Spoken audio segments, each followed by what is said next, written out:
Shark Game here, coming at you with another episode from ChooseYourRelationships.com, author of Love Can't Wait, which can be found on Amazon.com. And in this video,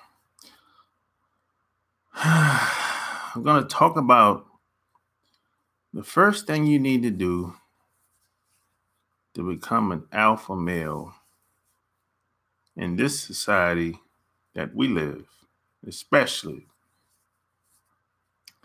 And I did a video a couple days ago pertaining to this, but I didn't really get too deep into it. Now one of the things that I believe every man on this planet should be able to do at some point in time, every man needs more than one income. I don't care who you are, where you came from, how you grew up. I don't care if you were a trust fund baby. I don't care how old you are. Some people learn it early. Every man needs to build something, need to learn how to do that at some point in time.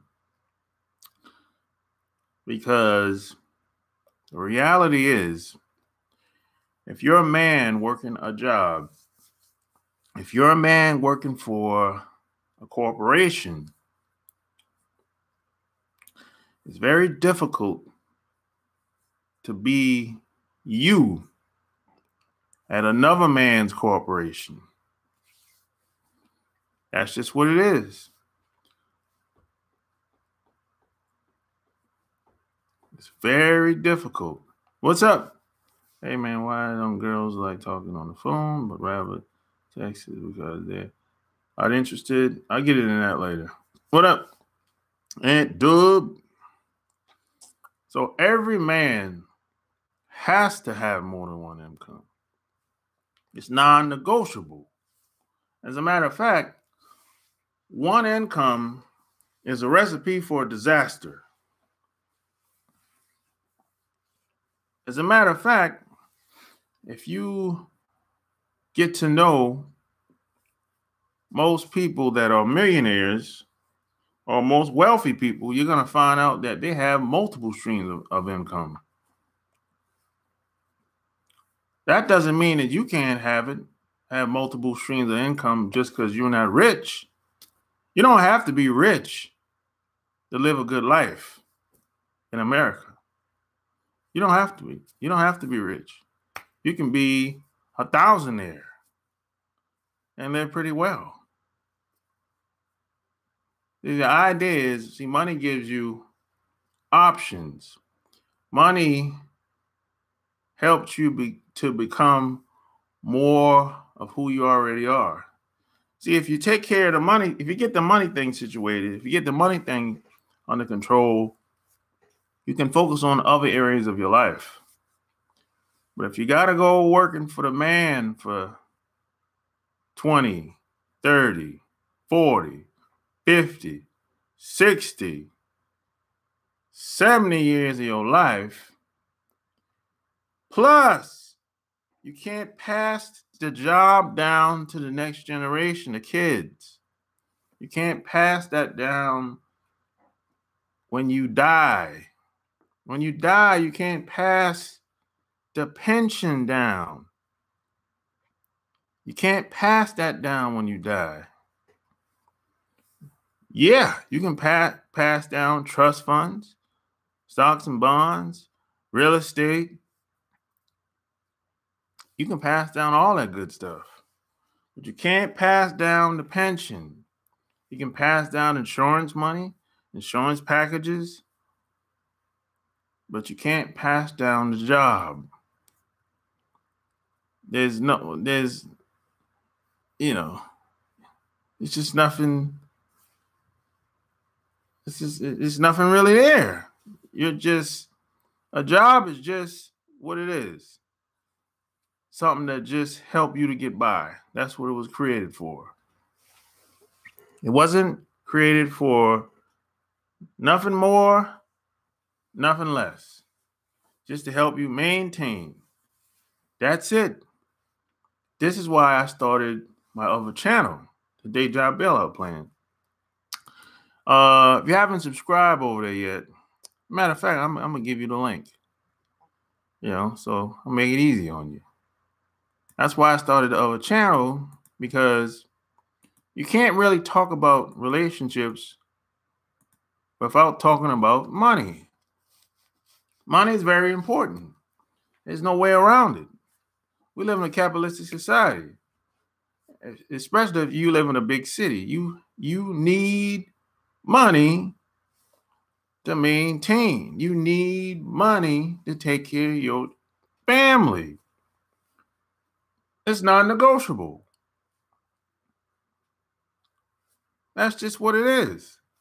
I don't care where you live at. Big town, small town,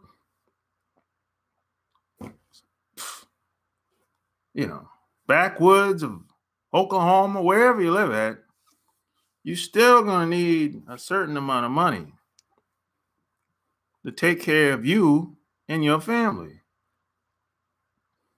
And it's hard being a masculine man in corporate America. I mean, it's guys, man. I know guys that have a very difficult time working in those areas, in those environments. I mean, think about it. You go to the job, they don't respect you at the job. At best, they just tolerate you. They treat you, they talk to you like you're a lapdog in most cases. And see a lot of these supervisors and managers, or the people that sign your check, feel like they can talk to you any way they want because they're paying you. So see, you can't speak your mind. You can't really say what you want to say. Come on, man. I mean, how you gonna live? How you gonna work that? How you gonna be in a position like that for 60 years of your life? 62, 65, whenever they retire and get the Social Security check or whatever, or whenever they get their pension, whichever comes first. And that pension days, that's pretty much over. There's a couple companies that's still giving it. If you're a cop, teacher, fireman, military, yeah, I know. But the pension plan is not the way it used to be. I mean, today, if you stay on the same job for 5-10 years, consider that to be a great accomplishment, because it doesn't happen like that for a lot of people as much as it used to today. So, it's just most of these jobs that I know of, that a lot of people that I know that work there, it's very difficult for a lot of people to work there. I mean, plus you're never going to get paid enough. You can forget about that. The money you make in your job, it ain't never going to be enough.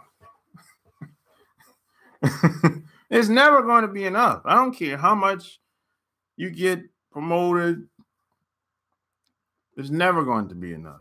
It's just enough so you can shut up, basically. Just enough. What up? Let's see, I believe that I always try to have at least 2 jobs. Plus, I'm trying to start an online company selling direct products. Yeah, but the thing about that, how long can you work 2 jobs? That's the thing. I know a lot of people that work 2 jobs, 2, 3 jobs. And they've done it for years until something happened. Either they get sick, burned out, or somebody gets sick, or something tragic experience happened in the family. So how long are you going to be able to do that? I'm not saying you shouldn't do it. Sometimes you got to do what you got to do at that time. But how long are you going to be able to work 2, 3, 4 jobs? That's all I'm saying. There's a lot of honor, integrity, and you doing what you got to do to take care of the family, take care of yourself, but how long are you going to be able to do that shit? I think people are too afraid to fail more than they are ready to succeed. That's why they won't start. Yeah, because see, we go to school and they tell us, during school they act like we can't make a mistake. As soon as we make a mistake, as soon as we ask too many questions, we get punished. The real world don't work like that. It doesn't work like that. If you're not making mistakes, you ain't doing much. You're not doing enough. Yeah, I feel you. I just had a second one to say you up. I started, but yeah. So you got a plan. So I get that. There's not wrong with that. But you got some people, they just work 2 jobs and that's it. There's no plans. Some people, they just work 2 jobs just to pay their bills. There's no end goal at all. That doesn't make any sense to me. I know a guy, an old guy. He's sick. He's drawing security now, Social Security now. He's 65. He just turned 65 last year. He been working 2 jobs for 15 years.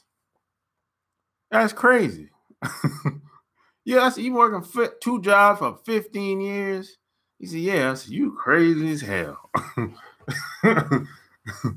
And all he did is just, once he turned 65, he said, I'm drawing Social Security now. And the only reason he decided to go to 65 instead of 62 is because so he can draw out more money out of Social Security. I mean, come on. Are you kidding me? What up, John? I mean, that's the stupidest shit I ever heard. The supervisor that will trip on you if the chick like you. Yeah, supervisors. Yeah, that happened to me. Yeah, and that's another thing. If you're a alpha male or you're a masculine guy, let's say you work at the office, and maybe you dress well, maybe you carry yourself well, maybe you walk like you have confidence in yourself, you love yourself, right? And if you go to work, women are going to pick up on your energy. They're going to pick up on that, and they're going to want a piece of that. They're going to want to be in your presence.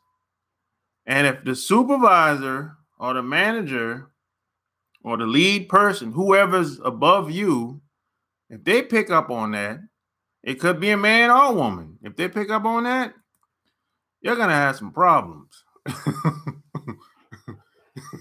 Guaranteed. Almost guaranteed. Yeah, that happened to me too. It happened to me more than one time though. And then the funny thing is, when I'm on these jobs, I'm not trying to hit on women at all. I'm there just to make my money and take my ass home. I'm not trying to turn my job into a social circle at all. Now I'm cordial. I'll talk to people. Not so I don't even do a lot of talking. I talk to people as much as it takes to do my job or whatever. But I'm not trying to collect no phone numbers. I'm not trying to date nobody at work. I'm not trying to do none of that shit. I just want to make my money and go home. That's it. But You know, a lot of people at work, they don't see it that way. See, the job is their playground for most people. They want to work and play. Same building. I don't see it that way. I don't mix my money with my honey. That's how I get down. But you know, a lot of people don't see it that way, and if they might see you as a threat. They might see you as, hey, you're you're invading their territory, and then all of a sudden you start getting they start writing you up, or all of a sudden you'll become a problem now, and then one thing lead to the next, and on and on and on, and now all of a sudden you fired.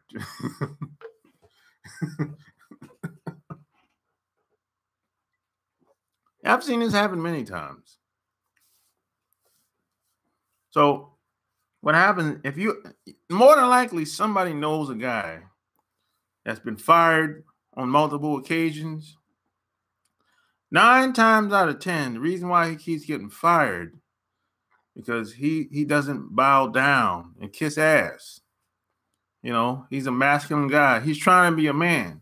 He's not trying to be a beta guy. And if you're in a lot of these corporate buildings, especially banks, you cannot you kind of have to go along to get along if you're going to work in these buildings for a long period of time. Yeah, most of these supervisors and managers use their position as a way to hit on the women, because they know a lot of these women are going to do whatever it takes to keep their jobs, even if they have to sleep with somebody. So, and a lot of these women, they come through the door with this mentality. They'll do whatever it takes to keep their job, and they'll do whatever it takes to get promoted up the corporate ladder. I mean, from day one, this is why they got hired in most cases, because they hire based on personality most of the time. They don't hire based on no resume, believe it or not. A resume is kind of like a business card, so to speak. But they hire based on personality and how you look. That's basically how they hire. Personality and how these women look. That's how it is. Yeah. See, I've learned that. I learned this the hard way, because I mean, I used to send out hundreds and hundreds and thousands of resumes, and I realized that, hey, it's mostly a numbers game. What up, Rob? You must just got off work. Yeah, I realized it was just a numbers game. After I done sent out all thousands of resumes, and I probably got like 2-3 phone calls and one interview.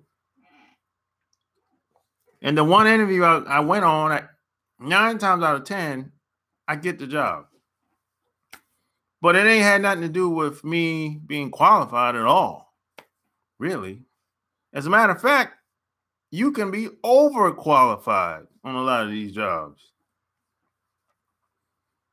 It's a numbers game. Yeah, jobs aren't stable. Well, no, not a lot of jobs. Most jobs, and a lot of these jobs aren't stable as much as they used to be. But in our minds, we think we don't got nothing to worry about, because, hey, we can see or kind of imagine that we're gonna have a paycheck coming in 2 weeks. But shit, look at the shit that you got to go through to work to get the paycheck. He's working in unknown. He doesn't know where his next prospect will come in if the business fails. Come on, problem. Well, regardless of what happened, even if you're working a job, or even if you start a business and it fails, it's still all on you regardless. It's you're responsible for your life.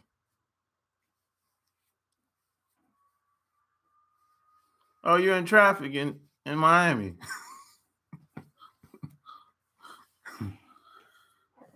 Hey. Hey, Miami traffic is not that bad though. Not compared to here. Where I'm at.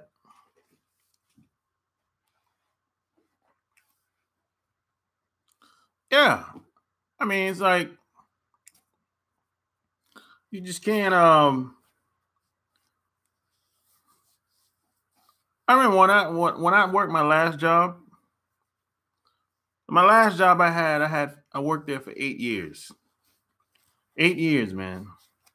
And my first 4 years, I would say, my first 3 years, I would say, was the most stressful because that was the only income I had, period.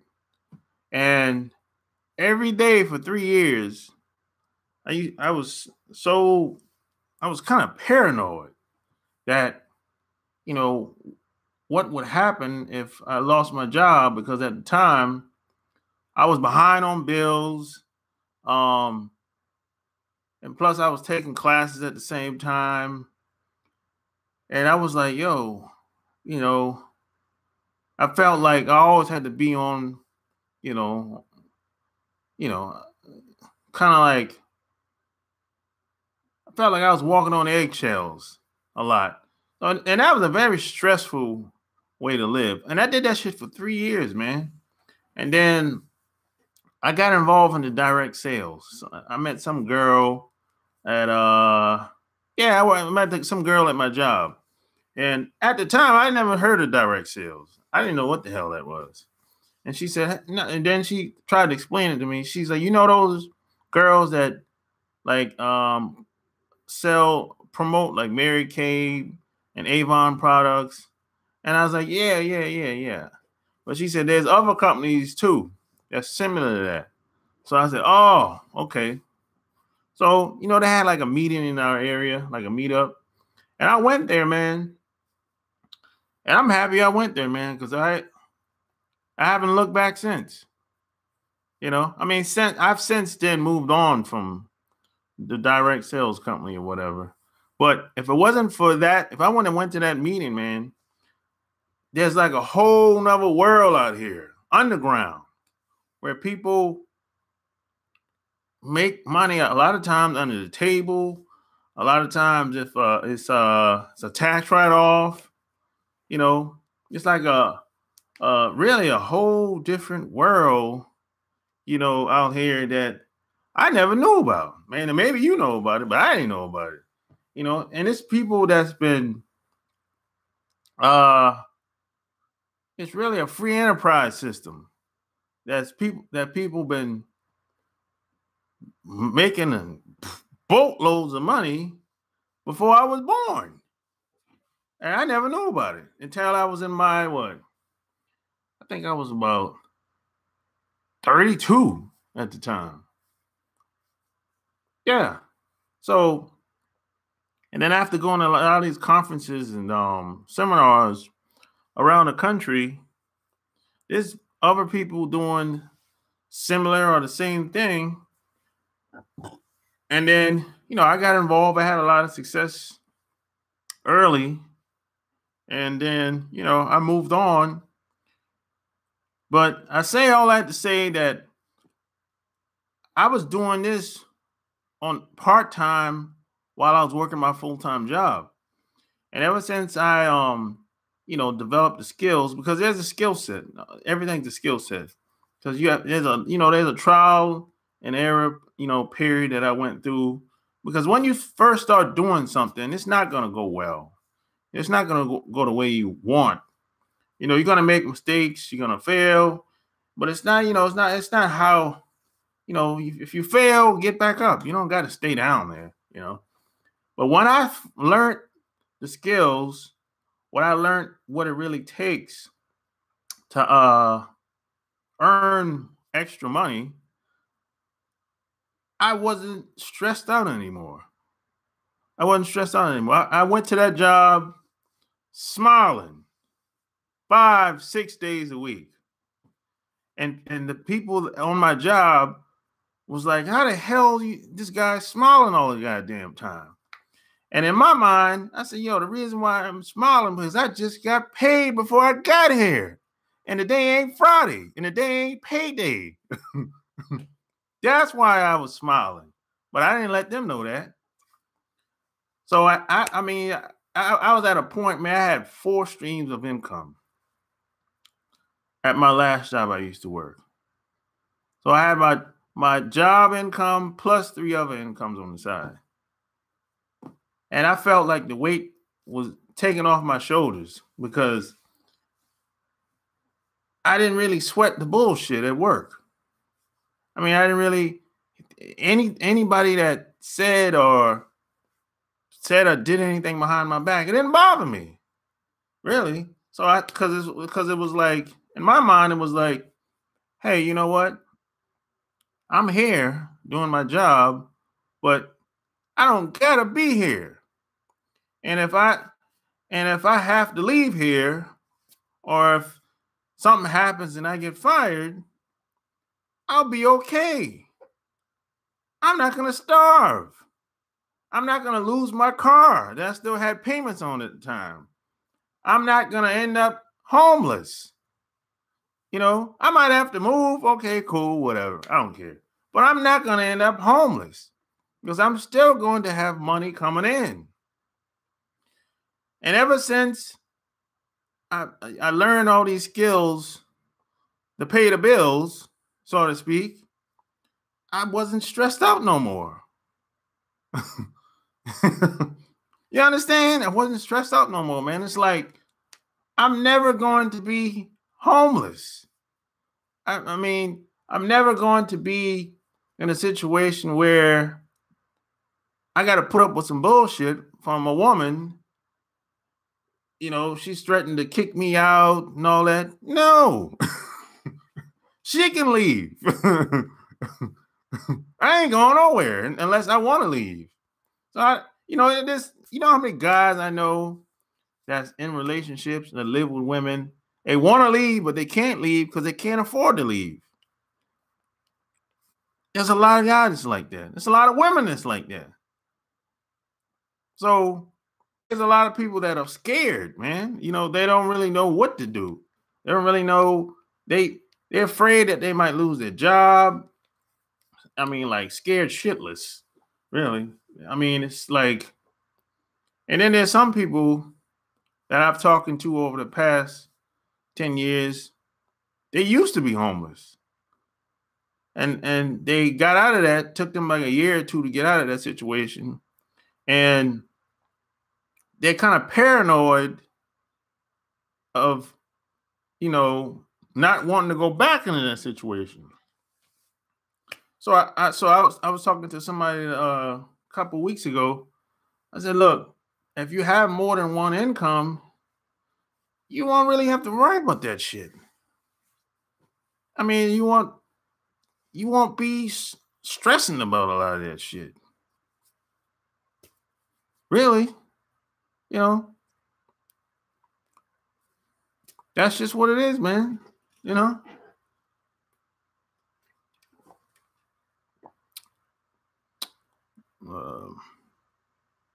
Almost like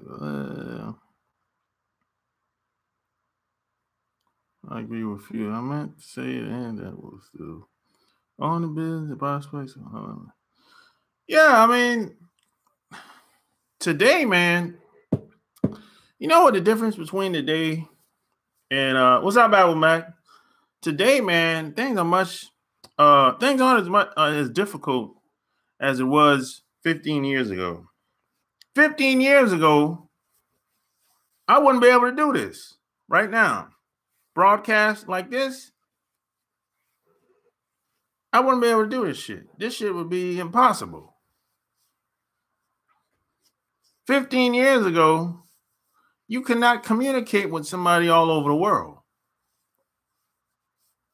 15 years ago, you wouldn't be able to meet somebody online in Brazil, reach out to them, send emails, get on the phone, talk. and then meet in person when you go down there for vacation. And that was unheard of. I mean, if you told somebody 15 years ago, hey, I know a girl that lives in Brazil, man. I'm about to go down there and see her. They'd be like, you bullshitting. They wouldn't believe you. But today, if you tell somebody, I don't care what a girl lives in. If you tell somebody you got a girl in, Japan, Brazil, Mexico, people will be like, for real, let me see a picture. That's just, if you tell somebody, hey, I got a business in Mexico, people will be like, oh, for real? Yeah, what is it? What is it all about? Tell me about it. It's not far-fetched. It's not hard to believe today. And that's what the internet and technology has done. Is taken the middleman out of the equation. Well, your video is getting me like this at work. Too bit. I'm looking to build stream. Yeah, it's your duty to have more than one income. Your last video was a good one too. And it made it. Yeah, the internet made everything easier. No doubt about it. Millions of people are making a living working on it. Yeah, a lot of people making. Man, look, you got people that live in the mountains, the boondocks, all across the Midwest, all across this country, making a living based on something that they're doing on the internet. And they've been doing it for years. They were doing it like early 2000s.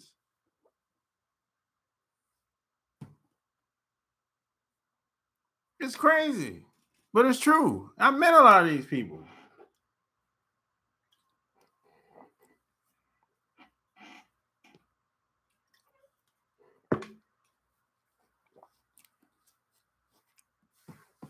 It's crazy, man. The possibilities are endless today, man. It really is.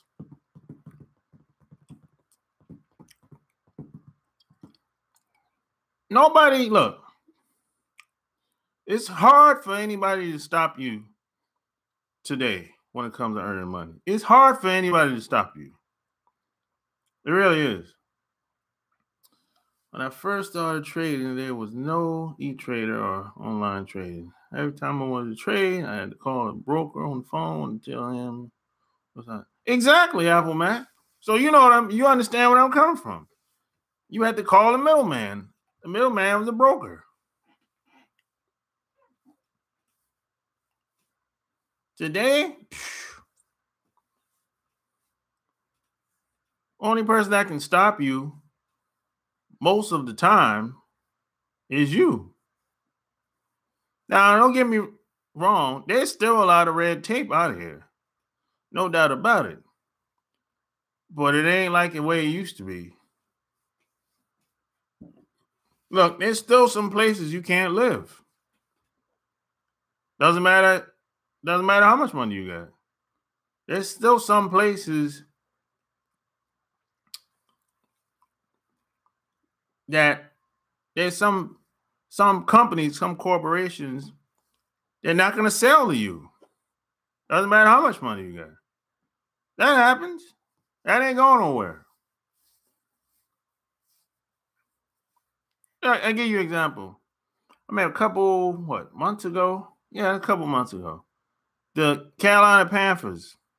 I don't know if you follow football or not, but Carolina Panthers, the owner, he put the Panthers up for sale. And I think Puff Daddy wanted to buy it or put a bid in on it, whichever. But they're not going to sell to him. They're not going to do it. Yeah, it cost me $100 because then it now costs like $10. Yeah, that's a good point, Apple Mac. Yeah, I mean, it's a lot of red tape out here. Some people just not going to sell to you. They're not going to let you buy from them. Yeah. Yeah. Because you got to think about it like this. If Puffy buys, if they let Puff buy the Panthers, right? They gotta make a lot of changes in the NFL. They gotta make changes in the country club. They gotta change all kind of shit. Come on, man. That's too much. They kind of can't talk the same around Puffy, around the other owners. They gotta change the language up. Oh man. Come on, man. We've been doing this shit. We've been doing this shit for 50 years, 50, 60 years. And now you want us to change our code of conduct because of one person? Hell no.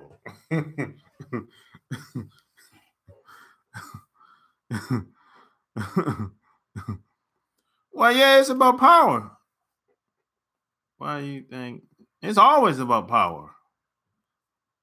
Ultimately, it's not about the money so much, but it's about power 110% of the time. Why do you think they're giving Tiger Hill? It's called Masters for a reason. Well, Tiger, he played himself though. I don't know what the fuck. I don't know what he was doing. I mean, what? You know he ain't got no game. God. I mean, what? I mean, I heard you heard the voicemail? This fool. I go like, yeah, I mean, not doing like, yeah, this fool. I heard the voicemails online. He calling women. Could you please stop calling my phone? I'm like, what?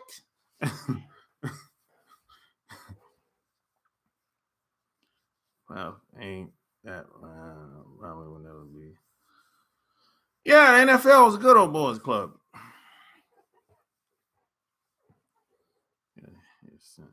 Yeah, Tiger, he's simp for real. I mean, he got to be the biggest, the biggest I've ever heard of. I mean, plus, like, it's 22 women. Come on, you know he ain't rolling like that. 22 women. Come on, somebody put him on the women. He ain't stepping up to women like that. No, Russell's not that bad. Russell Wilson's not that bad. No. Now, let me tell you what's up. Russell, he's just a Christian dude. He's a Christian dude. So, you know, the Christian guys and girls, they forgive and forget. So, Tiger, he ain't religious. Not at all. But Russell, he's a religious guy. So, you know, it's a different mindset.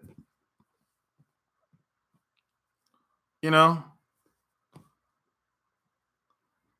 I think even Russell Wilson probably got more Russell Wilson got more pull than Tiger when it comes to women. I believe that. Got that IHOP game on lock. IHOP game? What are you talking about? Top simp of the world. Yeah, man, he got to be, man. I mean, come on. I mean, that shit was embarrassing, man. The voicemails, look, the voicemails by itself was fucking embarrassing, man. He should be ashamed of himself after that. I mean, I know me personally, if I did a voicemail like that and it ended up online, I would be embarrassed, man. That boy, how the hell you religious and you never run through? It's like I said, Alpha Mac, they forgive and forget. And they do, man. I was where Tiger was getting all excited. Oh, maybe he was. Shit, I don't know. I don't know wherever he met these women from. Some other guy hooked him up. That's what I was saying. He didn't bag these women by himself. You know, he ain't got that type of charm and charisma. You know, what up? He ain't got that type of charm and charisma. 22 women by himself? Hell no. Shit. I mean, most of these celebrities ain't got it like that anyway. And most of the women that they're with, somebody put them on. There's a time you used to get all the waitresses. Probably. I mean, what the waitress got to lose? At IHOP. I'm not saying anything wrong working at IHOP, but I'm just saying. Yeah, well, yeah, he played himself. He ain't no true player. He couldn't handle it. He folded under pressure. Yeah, he did fold.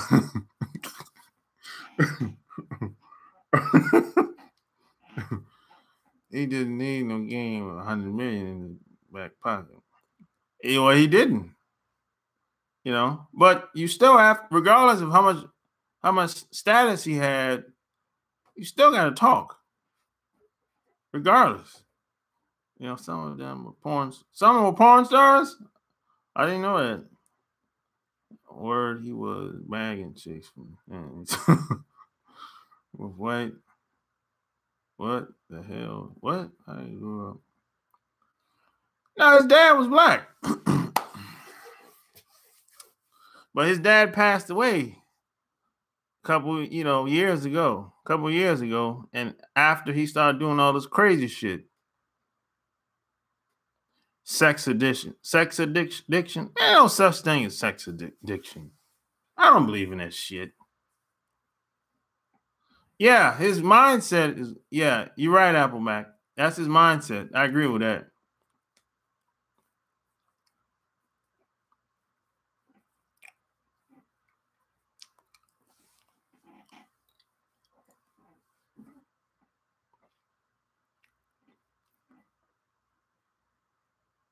Yeah, I don't believe in no sex addiction. What's that? It's nonsense. Go ask a woman if she believes in that. See how crazy she look at you. Go ask the average woman, do you believe in sex addiction? They'll look at you like you crazy. It's nonsense, man. Yeah, I remember when he said that. I bet you he don't say that. He don't say that now. Yeah, I remember that. Crazy, man. That shit is hilarious. It's what you catch when you're trying to avoid going to jail. Hey, maybe that was a part of his game. So he can, maybe he was afraid that he's going to jail. He is a Kardashian, whatever that is. Anyway.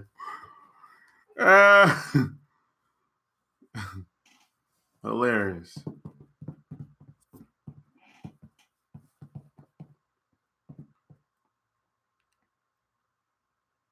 Yeah, Eric Benet was with Hallie, right? At the time when he said that.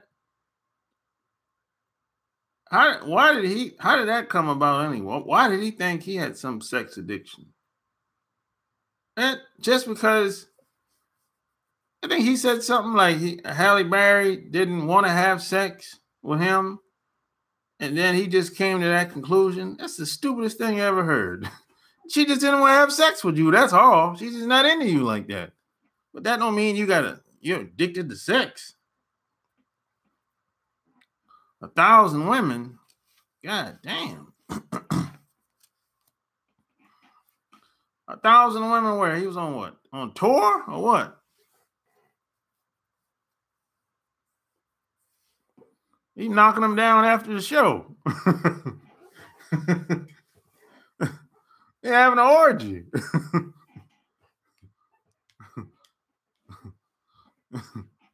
So, okay.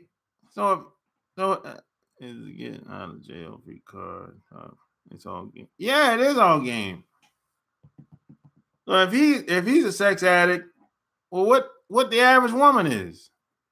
See, I never heard of a woman being a sex addict. You see the double standard? Man, they're playing games, man. Playing games. The games they play. Yeah, I know, right? All women are angels. They so nice. They so nice and sweet and soft. You gotta love them or hate them. Told my mom, Diane, what's his modern day Jack Johnson. He was beating white women at their own sport, and after he left the golf course, he was banging them women. Yeah, that's a good point. That's kind of what happened to Jack Johnson.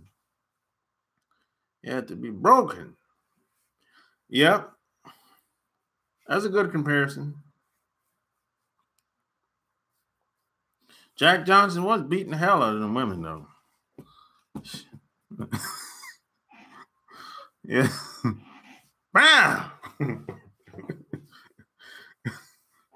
I wonder why, though. I just wonder why, Why not just leave them alone? Hey, you kick them out or something. I don't know. It takes a lot of energy to beat people up, man. Man, I never heard that.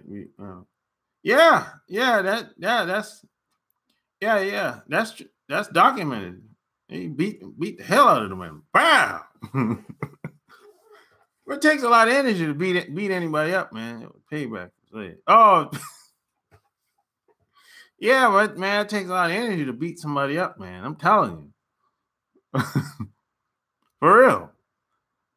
I've been in a couple fights, in my life, man. You got to be in shape, man, to be beating people up. You get wore out fast. Yeah, most fights don't last long, man. They last like what, 5-10 minutes tops. You got to be in shape for that shit.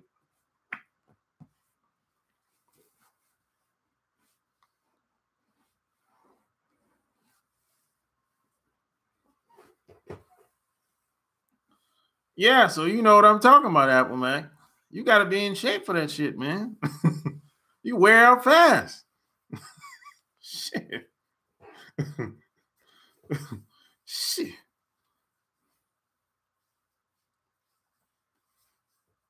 And especially if you get hit. If you get hit hard, man, you be sore the next day. And the worst shit the worst place to get in a fight, a bar fight. Oh, or a club. Oh, that's the worst shit ever. Bottles flying. And there's people might be, stepping over people, knocking people over. And the next day you're gonna be sore, man. If you go through that shit.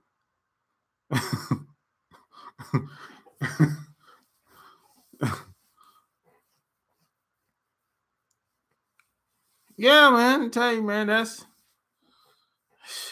ain't fun, man. Getting in fights, man. I mean, like to be a boxer, man, you have to love that shit.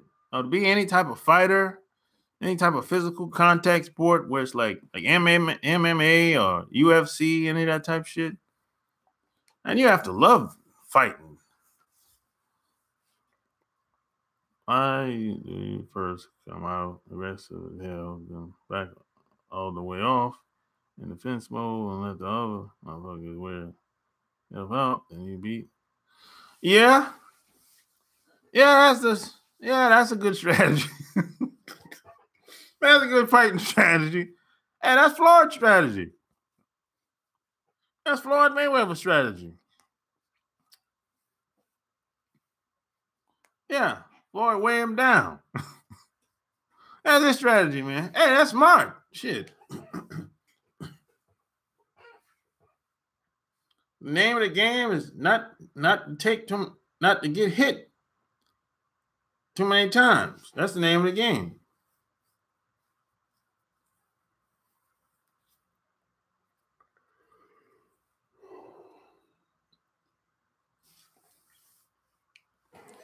Yeah, some guys like to wrestle. Yeah, If you got to wrestle with somebody, that's gonna take a lot of your energy, man.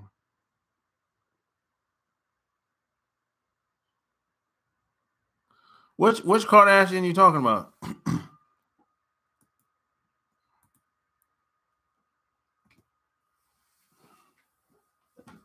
Which one? Talking about Chloe? Oh, Chloe.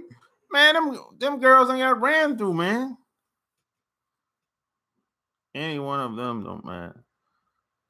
Shit. Well, he ain't fucking with Kim. Ain't Florida ever gonna fuck with Kim. Even if her and Kanye broke up.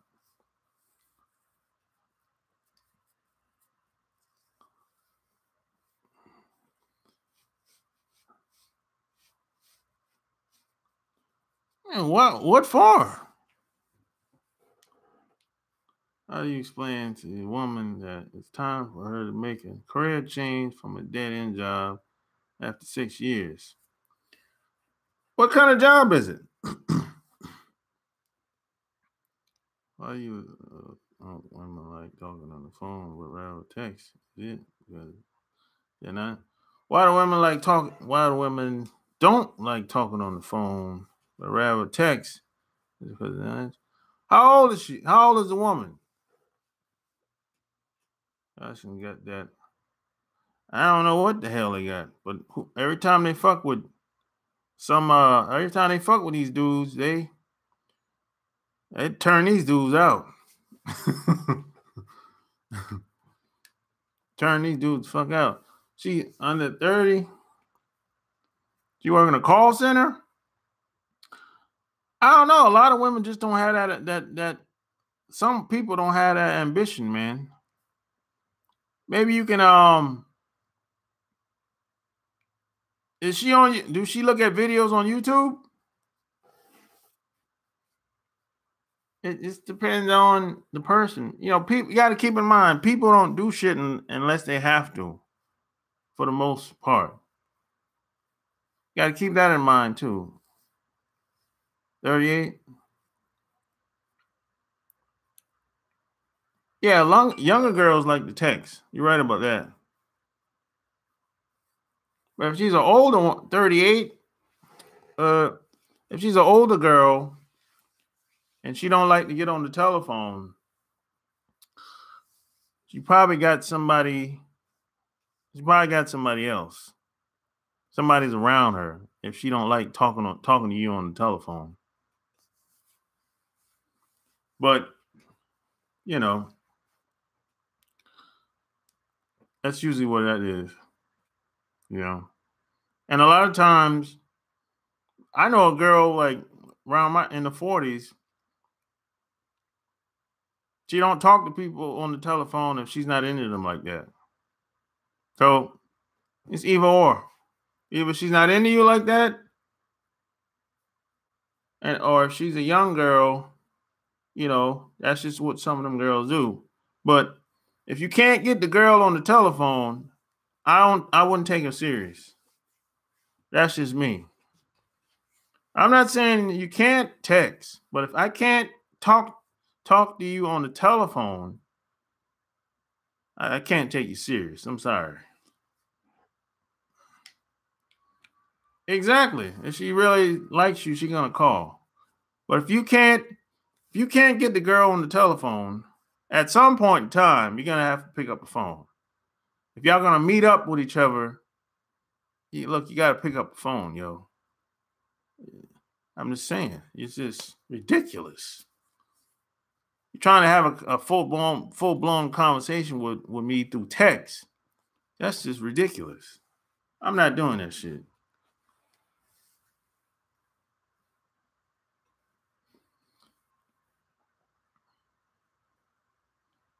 Metropolitan Ave. Yeah, I've been over there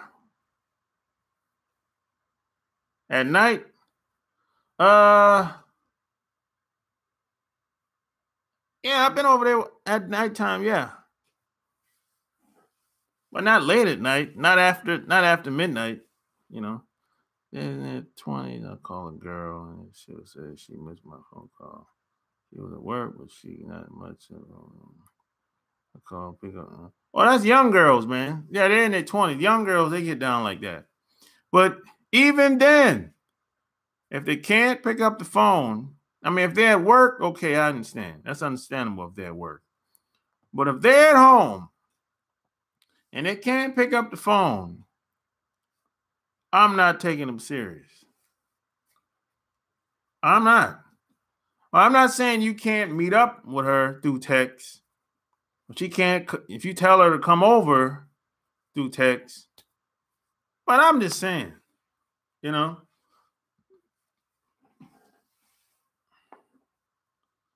huh? I mean, I don't go too many places after midnight anyway.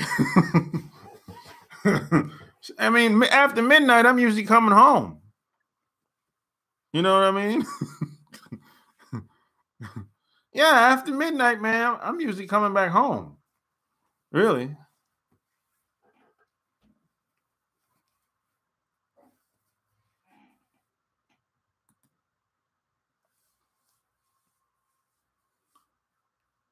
Well, I didn't even know that shit.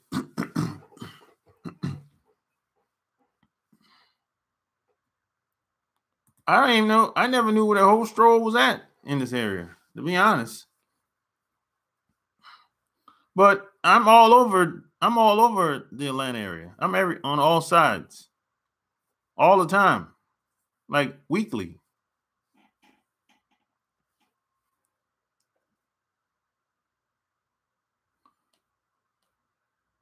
No, I don't believe. No, I'm not the only one. No, there's other people here that don't know. Trust me. Trust me. There's a lot of other people here that I be asking people but for information, and they don't fucking know. A lot of people that live here, they don't know shit. And I only been here for what, 6 years? Not even what, almost 6 years. June, actually May will make 6 years. Me being here. There's a lot of people here. They don't know shit. Oh, they just live here. I mean, they don't even go outside of. They don't even go outside the little area where they live at. I mean, if they live in, I don't know, if they live in Riverdale, they stay in Riverdale.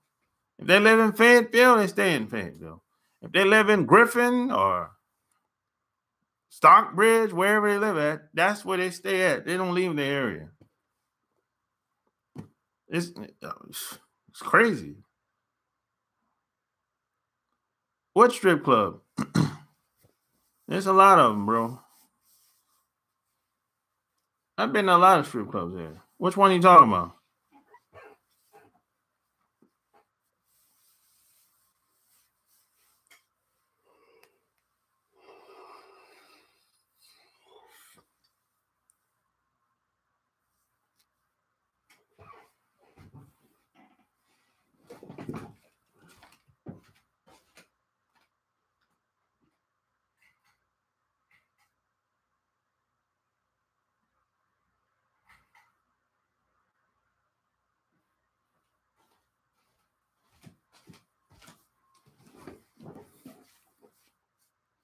Oh, Magic City.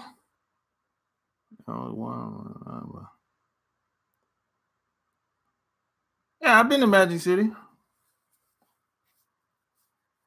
We think cold potion. She on a train is thirsty. Or make she look. That's good. Now you can approach women any way you want. Magic City, too damn expensive. Yeah, Magic City is too expensive. I mean, Magic City and Onyx, them shit's expensive. I think Onyx is probably high. Is Onyx? You think Onyx is higher than Magic City? Yeah, I mean, them shit's expensive, man. I think they're the two most expensive strip clubs here. Off Cleveland Ave. Oh no, I've never been there. If it's off Cleveland Ave, if what is you talking about Magic City or another strip club off of Cleveland Ave?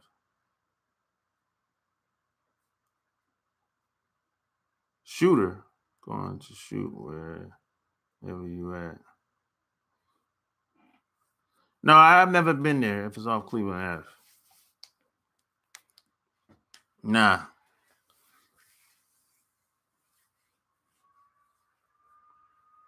I think I've been on Cleveland Ave the first time. Yeah, it is. It is a hood spot. Got to be. I've been on Cleveland Ave the first time last summer. Yeah. Because I was looking to move at these apartments that I saw online. And online, the pictures will fool you. So sometimes you might have to drive down there and see what it really is. You get a check wherever you at. People go on Cleveland when they lost. I go on Cleveland when they lost. I mean, it's easy to find your way around, really, but it's a hood spot, no doubt about it. But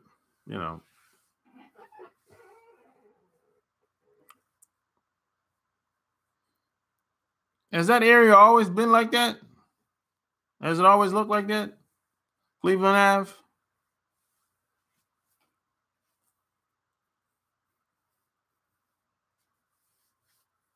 Oh, it's always been like that. Okay. Hey, you know what's changed? Unfortunately, oh yeah. You know what's changed, man? Decatur has really changed a lot compared to what it used to be 10 years ago when I used to come here to visit. Decatur has really changed a lot, bro. I'm telling you. Then to the bluff.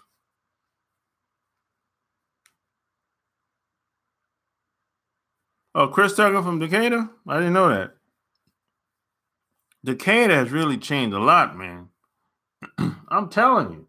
It's like a whole different area, a brand new area in Decatur now, man. It's popping up everywhere. It's like this.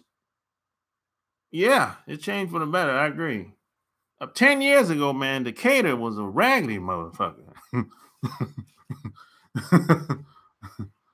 You catch the playback, Cosmic Warrior? Yeah, Decatur was a raggedy motherfucker 10 years ago.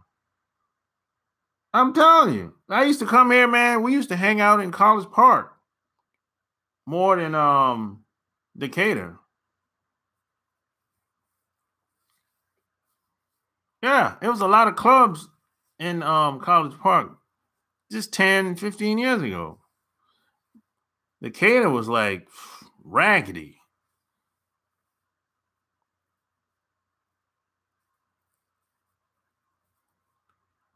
I don't know where Outcast from.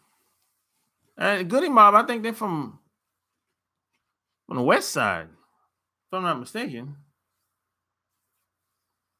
I don't know where Outcast from.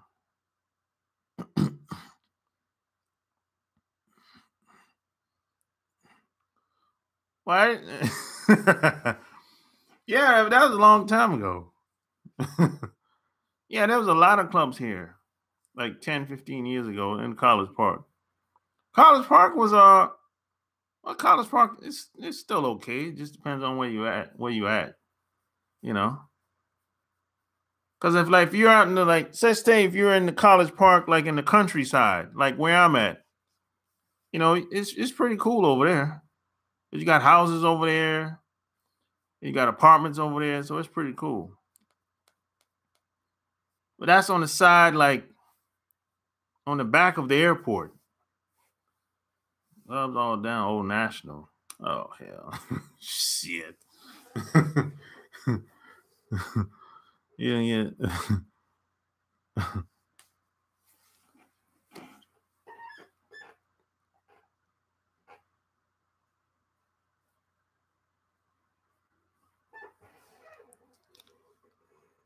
Godby Street.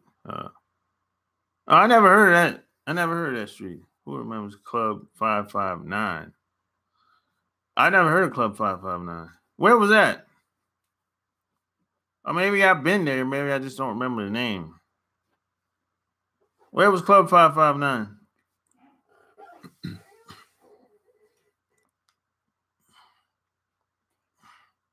Because a lot of places I used to go, but I don't. Them places, probably 97% of those clubs are closed down. West End? Oh no, I've never been because I didn't know the West End existed until I moved here. That's why all the hotels old national right before. Yeah, yeah, I know where the West End at now, but I didn't know. I never heard of it when I used to visit here. When I used to visit here, I used to hang out in the Marietta area, Marietta, Buckhead area. Yeah, I used to, in the off the Roswell, Sandy Springs area. That's where I used to hang out when I used to visit here.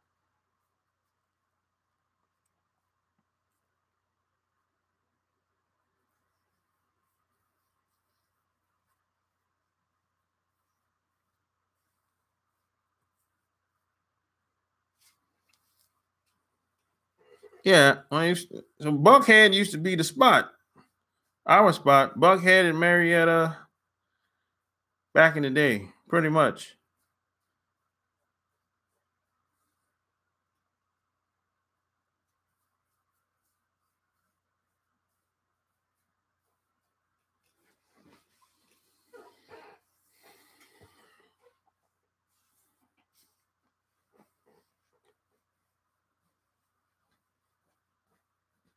That shit is expensive out there too, boy. Shit. That's another thing. A lot of these places, man, like West End used to be rough. Yeah, that's what they said. It looked like they still building businesses around there. I rode through there about 2 weeks ago. I went through there. I stopped through there, I should say.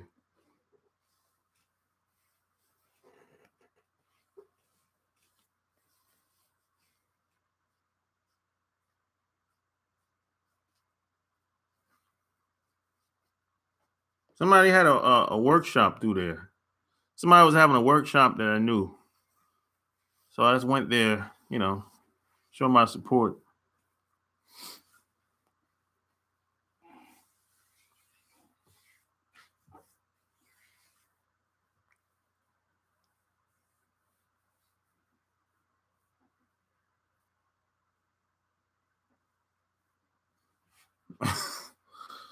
You see the sights. Shit. Man, I be tired of driving around here, man. Tired of driving through traffic, man. Forget that.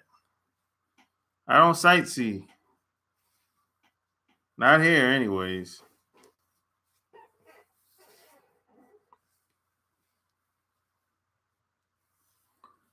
Well, yeah, I guess that makes sense. You stumbled upon it.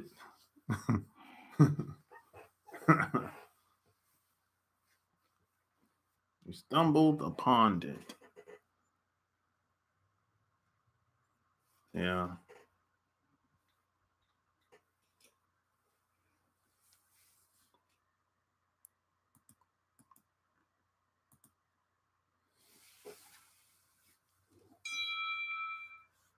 Cascade. Yeah, I've been around. I've been around there.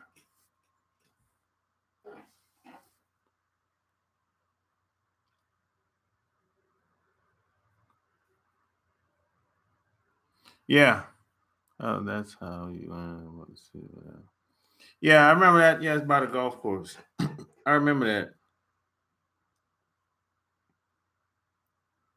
You're rejected.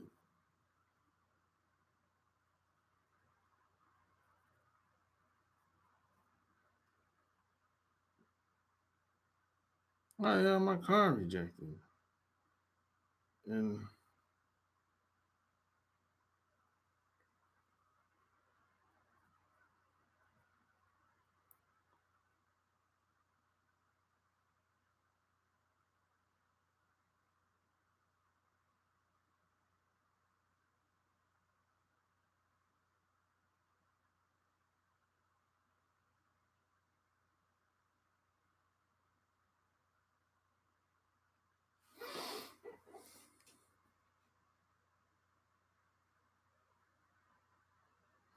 You do that to every city you go to?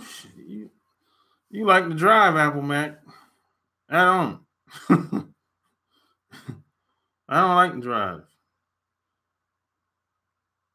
I really don't at all. Shit. I'd rather have somebody else do that. I need a chauffeur. What are some good places you think you can live off the land and work from home? Some good place you can live off the land? Man, there's a lot of places like that. Really?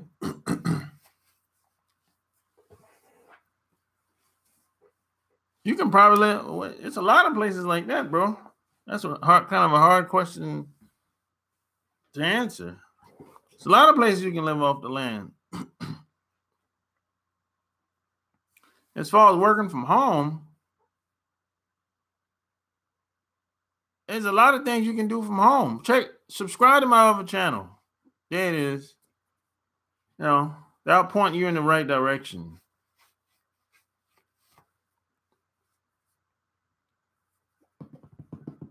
There's a lot of ways to earn extra money. It really depends on your skill set. See, I don't know you personally. I don't know your skill set. I don't know your background. Maybe you have, I don't know, retail background, sales background. Or maybe you don't have neither. Well, that don't mean you can't learn it, though.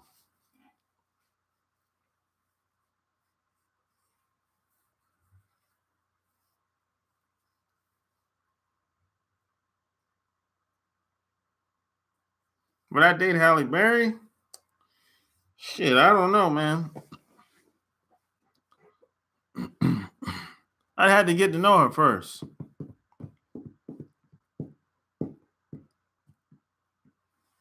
She might be crazy. So a lot of these women that look, they're attractive, but they have them crazy ways. And the older I get, the less tolerance I have. I don't have a lot of patience as much as I used to.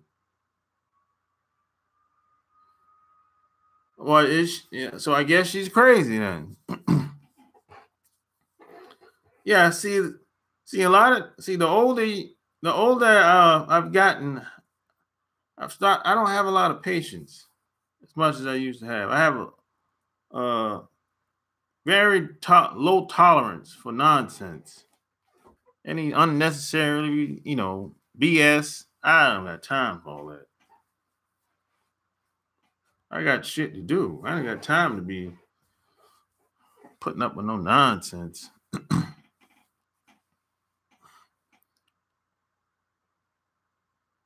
Yeah. I ain't got time. Like a lot of guys be lying to women today. I don't I don't lie to women today. I tell them how I feel. Shit. Because either they in or out.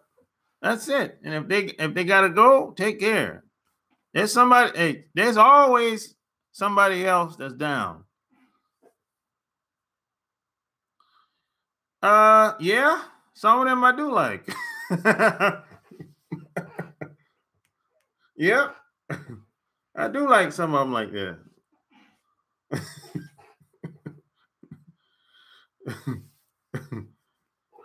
Yep.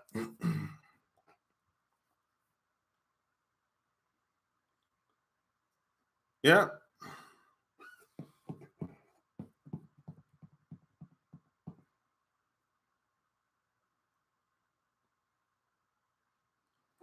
Man, I'm not catering towards anybody. I don't got time for all that. My world is not going to be,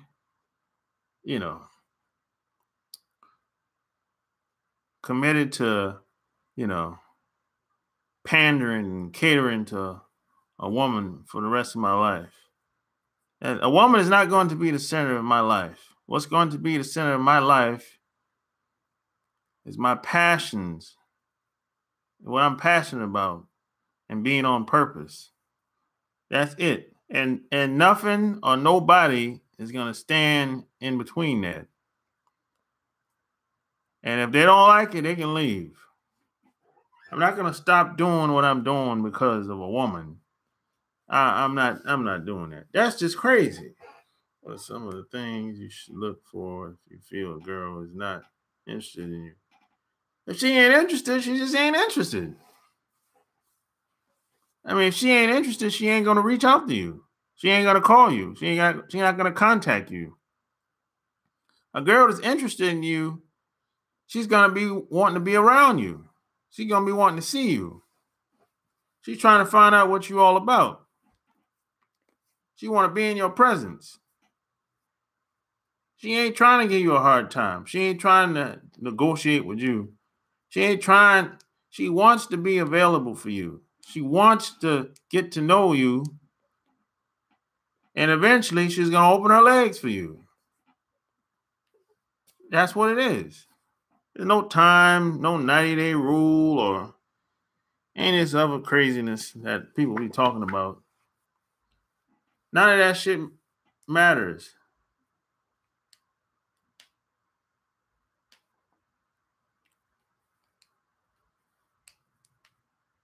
She's nurturing, caring. If that's not the case, well, you don't mean to be around her.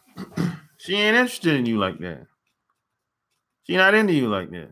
So those are just some things. I can go on and on, but those are just some quick ones off the top of my head.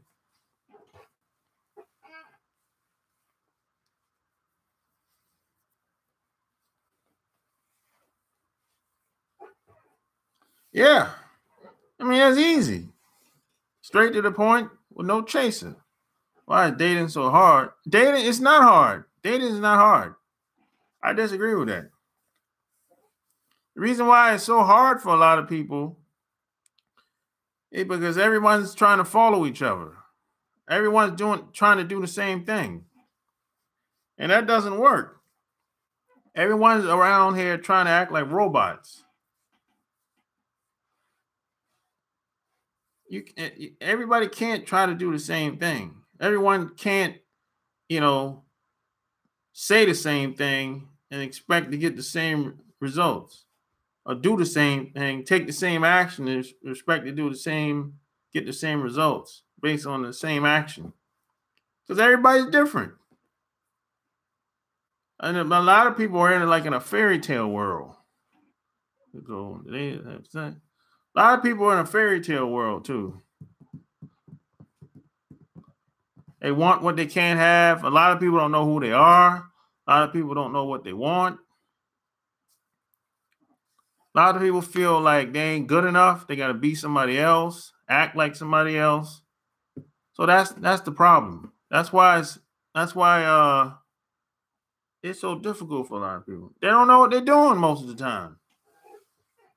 People are putting on a front, perpetrating a fraud. So it becomes like a guessing game. It becomes like, I got to get you before you get me. I got to get as much as I can get out of you as quick as possible. That's what it is. So see, most women's game is to get as much as they can get out of you as fast as possible without having to give away very much. Very little sex, very little everything. Time, sex, whatever. That's what it is today. We live for the most part, we live in a hookup society today. It's a hookup society. Everyone wants to hook up. That's the majority. The majority of people, they just want to hook up. They have bad social skills. They don't know how to talk. Don't know how to talk. Don't know how to present themselves. It's just it's chaos out here.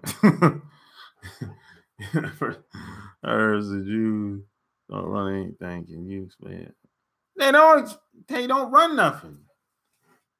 Tell me something that they run. Tell me something that they run.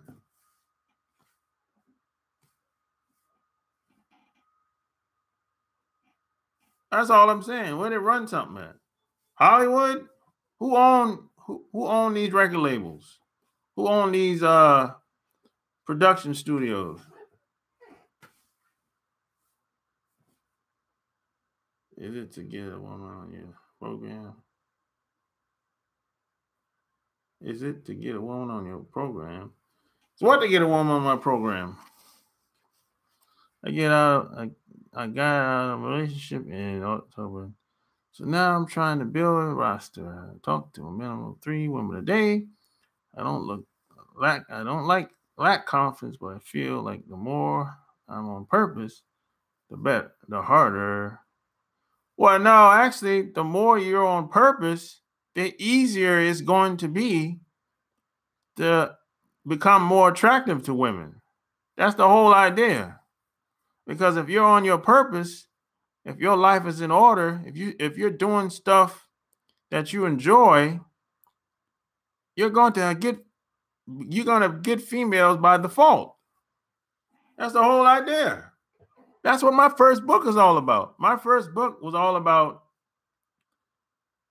building yourself up so damn much with so much charm, charisma, so much energy until it's going to be almost irresistible for the average woman not to be attracted to you, not to want to be around you.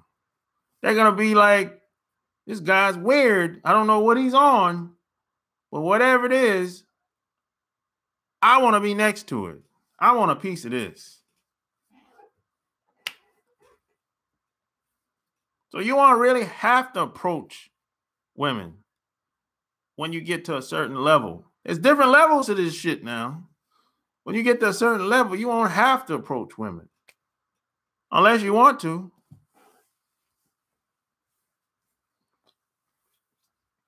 They don't look, Apple Mac, they don't run shit. They got jobs. They got like stocks in the company. Man, I'm gonna start doing like paper on my I want to get back. They got stocks in the company, but they don't own the shit. They don't really run the shit. They got jobs. They managers. They what? I don't know, A&R, president, vice president.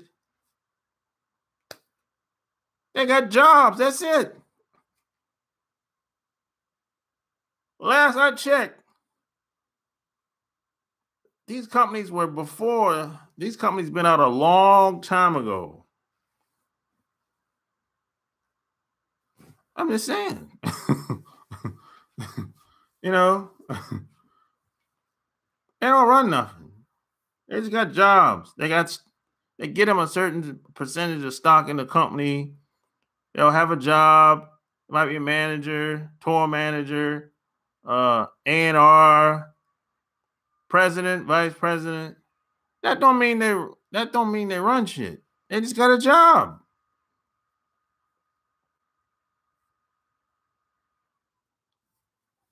I don't know. I don't know why Trump. I don't pay attention to Trump. He's a jackass.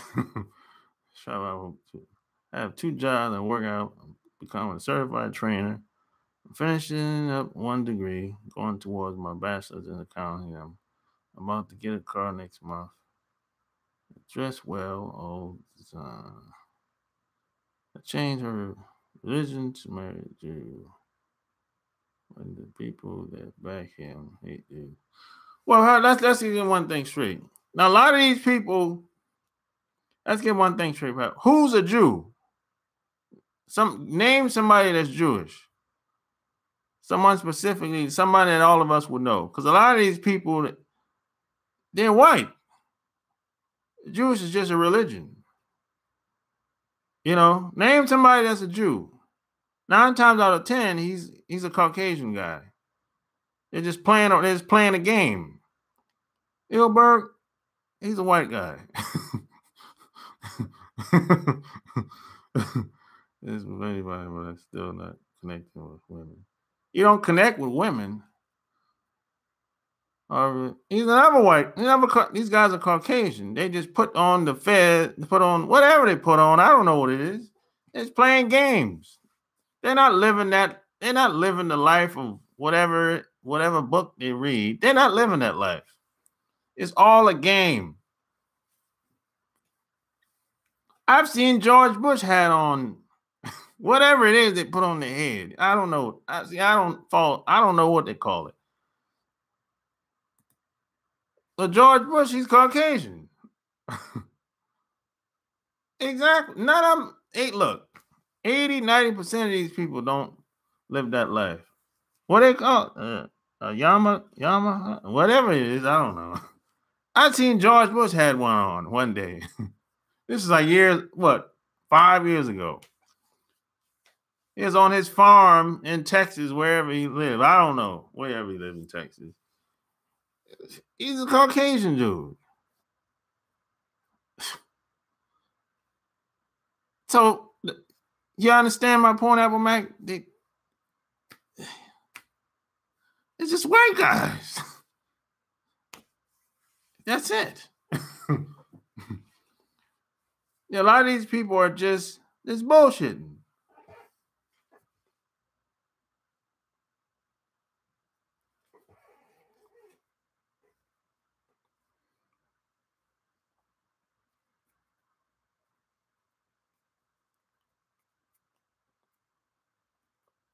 Small hats.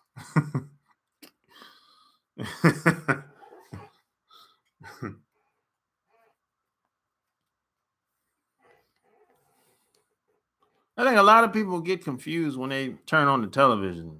When they start hearing, the media likes putting a lot of stuff out there, because it's the narrative that they want to push out there. Then there's a lot of videos on the internet. But I'm not the first person.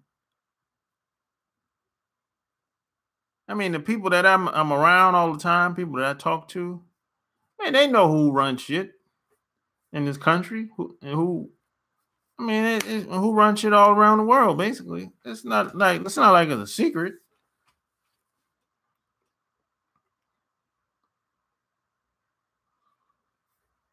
Because they look out for each other. That's why.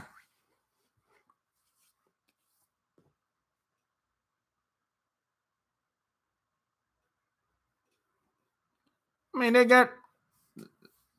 they look out for each other. The Rothschilds, it's like 5-6 families in this country, really around the world, that run all this shit.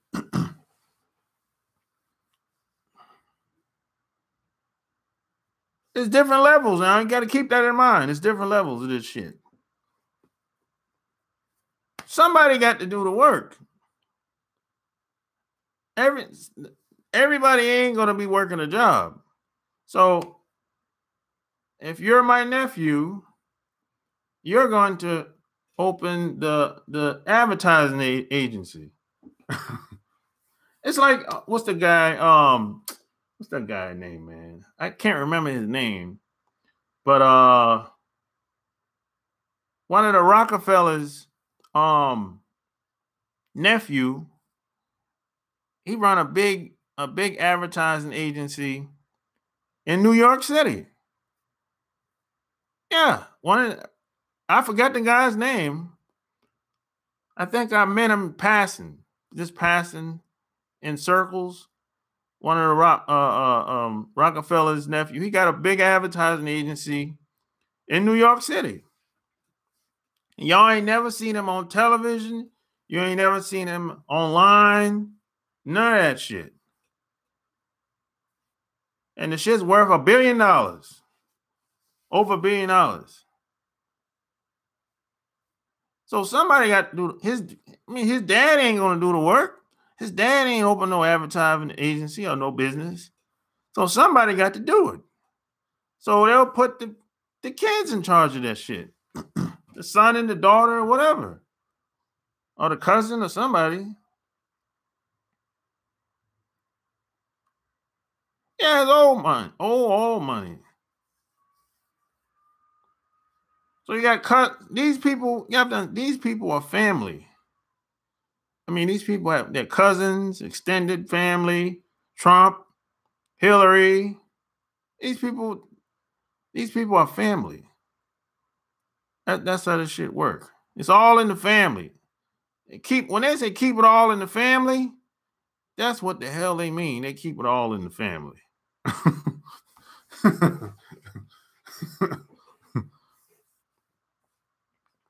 But these people, they just have jobs. That's it. You know, it's not complicated. I mean, if you're my cousin and you need a job, and I like work, and if I think I would like working with you, I'll hire you. Or I'll tell the person that does the hiring to hire you. Or I'll tell my dad or my mom or my grandfather to make the call to hire you. That's really it. It's not that complicated. I mean, if my family owned the company, I mean, all you got to do is say, hey, you know, I got a friend that I just graduated from college, from Harvard. Hey, I think he'd be a good fit to help us out. Say, really? Yeah. Okay. What's his name? Tell him to come. Tell him to come to the office Monday, 10 o'clock. That's it, man. And then a lot of these people that are executives, you know, they just get them a piece of the pie so they can join the company. That's it, man. You ain't gotta fill out you ain't gotta fill out no application. What for? Yeah, the Vanderbilt family. Yeah. DuPont. Yep. You ain't gotta sign no application. Sign that application for what?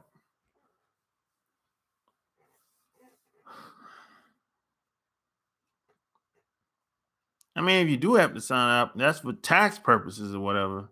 Maybe for tax purposes, okay. But please. Things don't look how the real world works out, how the real world works out here. How things really work. It's not the way they say it is on television, mostly. I learned that the hard way. I learned that when I was in the Navy. Yeah.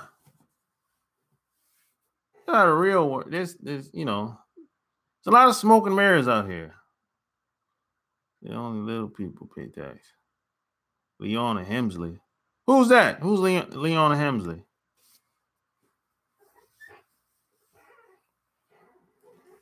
It's the little people pay taxes. Well, I can kind of understand what you kind of remember her. I don't know. Maybe I do. What she do? Who is she? She's dead now. Well, somebody took her out.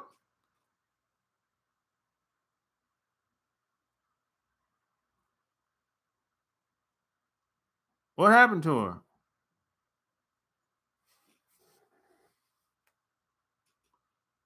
She ran hotels in New York. How old was she when she died?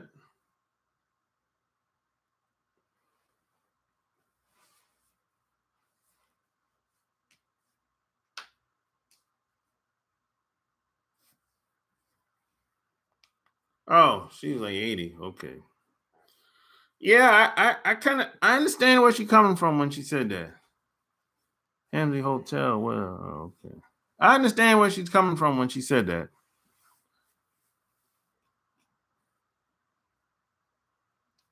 I get it.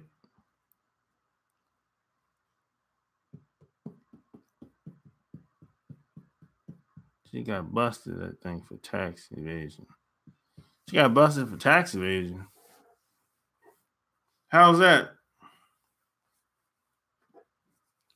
Maybe she had a bad accountant. That's probably what it was. bad accountant or whoever was doing the taxes for a long, years and years.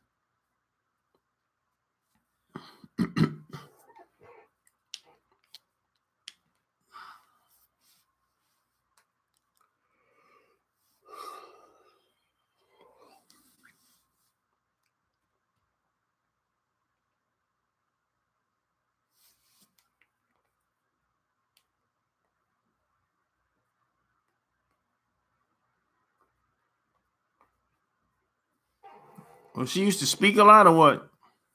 She got some videos on YouTube. She was also known for leaving her money to a dog and not her head.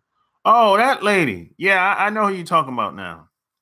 Yeah, that's the lady. And she was a billionaire. She said she left all the money to the dog and nobody else in the family, right? If this is the same person, I think I know who you're talking about now.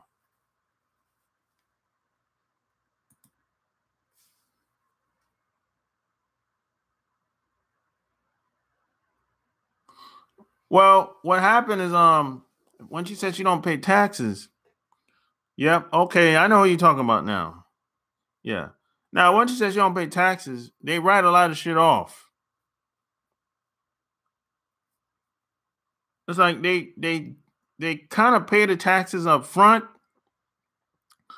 but by the time they got all this shit, they got a nonprofit and all this other shit that they can write off taxes, and the IRS end up owing the money later. That's what she means when she say that.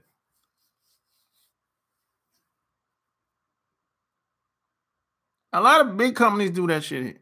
Apple do the same. A lot of these companies do that shit here. The NFL, all these companies do that shit. NFL is a what? Non-profit, if I'm not mistaken. Yeah, NFL is non-profit, if I'm not mistaken. Yeah, they got a good account to write down the taxes. Yeah, the NFL is a non-profit, but if I'm not mistaken, they are. A lot of these companies, Apple, they don't pay no taxes. They get tax, they get tax deductible and they get tax write-offs because they hire people. Any company that hires a lot of people, the IRS give them a lot of tax breaks. So you got Apple, Amazon, Microsoft, you name it. So that's where she was coming from with all that. I understand. I mean, the tax laws is very complicated, in my opinion. A lot of people say not to talk so much when you talk to women. I don't say shit, but wouldn't it be boring to ask questions like? No, you can ask questions, but you don't have to be like in an interview format. You can just be cordial about it. I do that shit all the time. You can ask questions, but don't ask the same old watered down, boring question. Where you from? Where you live? How long you been around here? You got a boy? You got a boyfriend? Don't ask questions like that. That kind of gets to be, same old shit she's been hearing for the past 10, 20 years. So every woman has an answer for those questions. Yeah, you got a nice dress on, nice butt, nice, the same old repetitive questions over and over again. Women, they'll throw out an answer quick for that. You can say, hey, what's it like living here in Cleveland? So you got to think about that. That's something they got to think about if you ask a question like that. What size your breast? Why your ass don't shave? That's a good one. Why your ass don't shave? That's funny. Oh boy. Yeah, so a lot of times it's how you say it. more than anything. It's how you say what you say more than anything.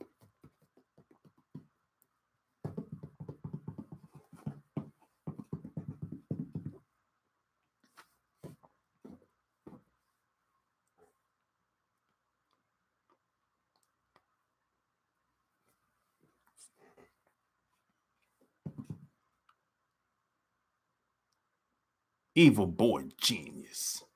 What about tattoos?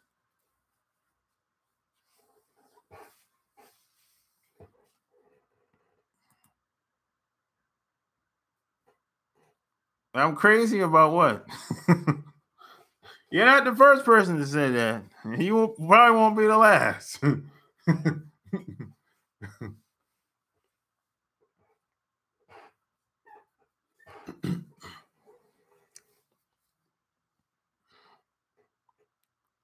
Yeah, my first book was all about a lot of stuff you're asking, as far as questions I ask and all that shit. You know, a lot of this stuff is kind of repetitive. Tattoo chicks be calling. Tattoo chicks be calling you? What, you mean chicks with tattoos all over the goddamn place? Got it on their arm, got it on their neck, got it on all over the body. Can you tell from the time a girl gives you her number, she has given it to you to get out of it? No, you're not really, unless you call her on the spot. You know, you like messing with the ratchets because they're easy, man. They're easy. That's the thing. That's what's so. It's kind of seductive. That's what's so hypnotic about the ratchets. They're easy, man. Oh, okay, I got you. Yeah, I mean, I speak my truth. Ratchets have sex appeal just like that. Yeah, they do have sex appeal. It's very seductive to talk to ratchets. You warm up to them because it's like this girl is being so honest. There's no shame in her game. See my question. No, I didn't see your question, Evil Boy Genius. Only thing I seen you said is including tattoos. That's all I seen.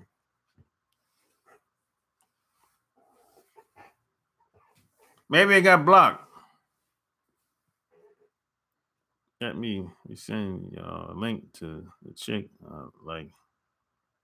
Hold up.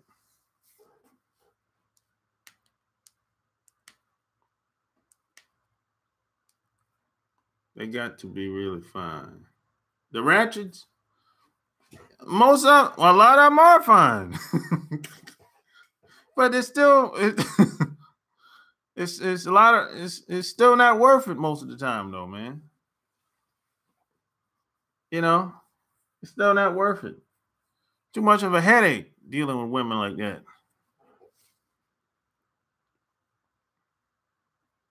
You scared? Shit, you scared you kind of nervous to let her know where you live at and all that shit? Hey, come on, man. Bubble butt and sweatpants with and slippers, you right. Yeah, you're kind of nervous about if you want her to know where you live at and all that. Because she might pop up at your house without calling. You know, that's what you got to deal with, man. You know? That's why it's just not worth it most of the time, man. But they're easy though, man. But you know what? You can do the same thing with other women that are not ratchet. You know? But the other women might take you a little bit more time to get to know her. Or sometimes y'all might just hit it off. But that doesn't happen very often. That you hit it off with a woman and the next day you all up in her guts. That don't happen very often. It happens, but it don't happen often. But with the ratchets, you can meet her today, and at the end of the night, it's going down.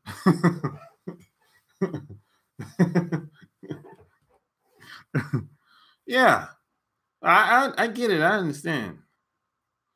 But sometimes, man, it's just not worth it, man. Sometimes you got to fall back.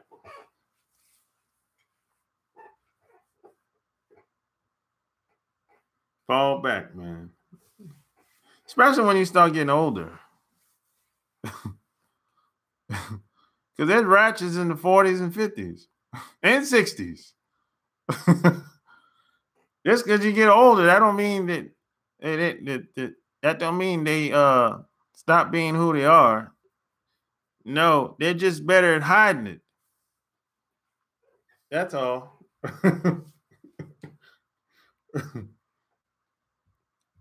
See, today the younger girls, they're not ashamed. There's no shame in their game today. When like 20, 30 years ago, a woman wouldn't act like that in public because, she would feel embarrassed. She would feel ashamed. But today, it's, it's no shame. That's it. There's a time, there's a time that some of these people have to be shamed. I mean, damn. Come on. Guys get shamed all the time.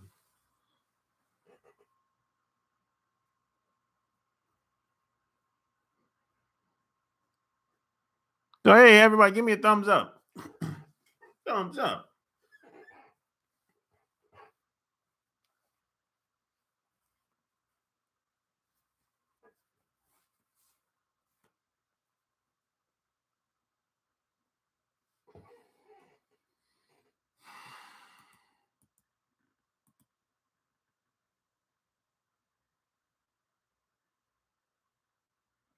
Creamy Exotica. What's that? I wrote my question again. Is it not? No, it's not showing up, Evil Boy Genius. That's weird. Maybe you have on X videos, so maybe you have one of those words in your question that I blocked, Evil Boy Genius. That's probably what it is. Change your word. Change your words up in the question. Like rephrase your question with different words.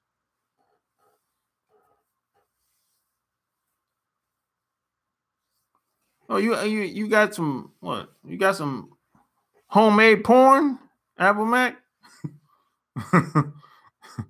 what's what's going on?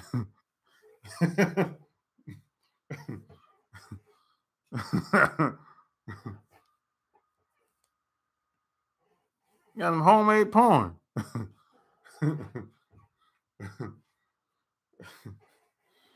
Oh man.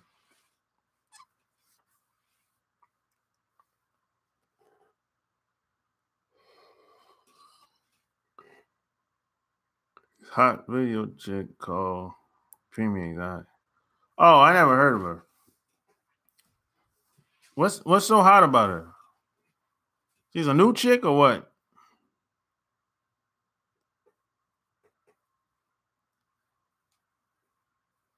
Her lips. She got nice, sexy lips. What do you think about tattoo women with piercings? What I think about piercings? I'm not really a fan of it, man, to be honest. In private areas, I'm not really a fan of it at all, to be honest. Yeah, I don't know, man. I just I don't know. I always thought that shit was weird, man. Whereas I like natural women. It's not as natural as possible. To be honest, I'm not really into makeup, piercings. I mean, if you have a tattoo, that's cool. But if you're fully covered in tattoos, That's a little too much for me. You know, and I'm not really into the piercings. I don't really care for it, to be honest. He got nice lips and nice stars on red bone. Don't like it. Yeah, I mean, I've never really been. I mean, tattoos is cool, but if you're covered in tattoos, that's a little too much for me. You know, yeah, that's too much. And the piercings, uh, some guys is into that shit. Some guys say, hey, if she got it on lips pierced, top and bottom, they turn on about that. You think the girl's a freak, but I'm not really feeling that shit. You like tattoo chicks for play? Yeah, Google cream. Yeah, I'll check it out. Do you think it let down? Oh, shit, she had those. Do I think it's a letdown? No, I'm not saying that. I'm not saying that, evil boy genius, but I'm just saying that's just not my thing. Different stroke for different folks. But I don't think I don't think that would affect the relationship. If the guy's into that, tattoos and piercings, that shouldn't affect the relationship, you know. I mean, that's what I think. Yeah. Well, yeah, Apple Mac, that's that a lot of women that have a lot of tattoos, they tend to like a lot of attention too. So that that uh that happens. They tend to like a lot of attention. So gotta keep that in mind. You know. But yeah, that's just not my thing. I've never been turned on by women with a bunch of tattoos, really. It's like, I mean, if you got a few tattoos, okay, it's fine. But if you tat it all over, tattoo on your face, I'm like, what are you trying to do? You know, I don't know. What's this about? You know? That's just like there's some things I just don't like. I'm not a fan of women that smoke cigarettes. I'm not a fan of that either. I mean, of course, I know women that smoke. Yeah, but they don't do that shit around me. But I know they smoke though. So it's like I'm not a fan of makeup. I'm not a big fan of a woman that put on powder and makeup and all that shit and got a bunch of weave. I'm not really a big fan of that shit. Yeah. So, you know, I mean, I like a woman as natural as possible. I'm not into plastic surgery. I'm none of that shit. Silicone and the shooting up the butt and shoot. I'm not into none of that shit, man. You know, I like keeping things simple, man. I mean, life is already complicated as it is. We live in a very complex environment as it is. So, I just like to keep things simple. And anyone that comes around me, if they're making things complicated around me, they got to go. You know. Nah, it's some women in South Florida that see this. That's natural. I've been to Miami a couple times. Fort Lauderdale. There's some women down there. They're natural. I meant. Who are your thoughts on dating a woman who has male friends? A woman that has a bunch of male friends. I mean, what's the purpose? I mean, what's it about? Is it about you need some attention, or Are y'all doing some type of business together? Or I mean, if I want if I'm going to be uh in a like serious relationship with a woman, she got a bunch of friends, male friends, they got to go unless y'all making some type of money together or doing some type of business together.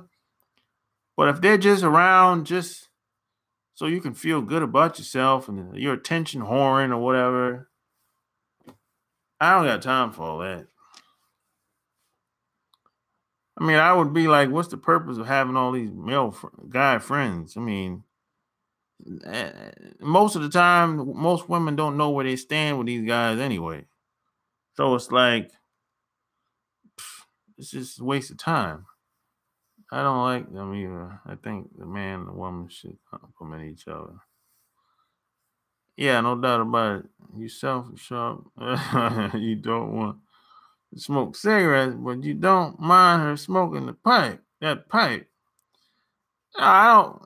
You talking about crack pipe? Just say no to drugs, baby.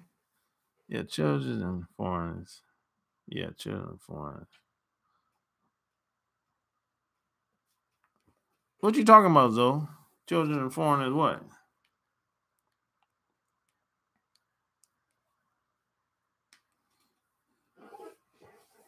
Nah, I met some women in Miami. You know, they don't have no plastic surgery. There's a lot of them that do, but there's some that don't. You know, just depends really. Yeah, most of them are. I meant most of them are. One thing about Miami, man, it's all kind of women in Miami. God damn. I might come down to Miami this summer. Yeah. I don't know. We'll see. Yeah, it's against the law. Shit. Well, the law. That's law. MIA. 305, baby. The 305, baby. MIA. That's where I stay. The home of Trick Daddy and Trina. And what's that other guy? Luke. What's that other guy? One B makeup. Oh. I forgot that other guy is down there. It's a lot of the guys from South Florida. Yeah, Rick Ross. But I wasn't talking about him though. I'm talking about somebody else. Yeah, Rick Ross. Rick Ross be up here a lot though. A lot of women would tell they have male friends because they don't get along. Yeah, I've heard that. A lot of women don't get along with women. That's a fact. They don't trust other women. That's a fact. No doubt about it. But I still don't see the intent behind that though. What's that about? Oh, you just want to hang around somebody just because you don't want to be by yourself? Are you attention horn or what? I don't understand. You know? Yeah, Trick Daddy. Yeah. But does that give them the right green light to a male friend? No, I don't like it. Evil Boy Genius, I don't buy into that shit. Us bought Holyfield old mansion. Yeah, he bought Holyfield Mansion. Yeah, I don't buy into that shit, Evil Boy Genius. I don't really I don't get it. You know, some of these guys be tricks. Keep that in mind. Some of these guys be tricks. Now these women be lying. Keep that in mind.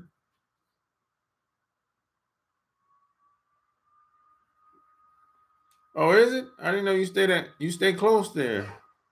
No. I didn't know where the house was at, to be honest.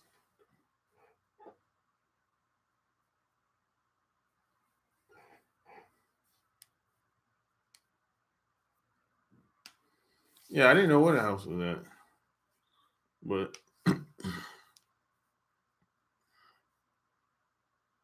oh, it's on Old National. Okay. Yeah, she always taking pictures in hotels. She tricking. You don't have Splash.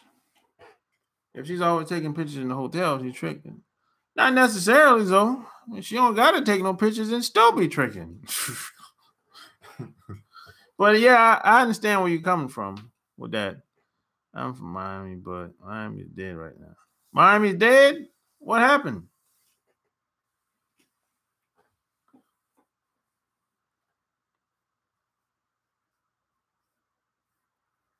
Man, I still ain't never been to the strip club in Miami.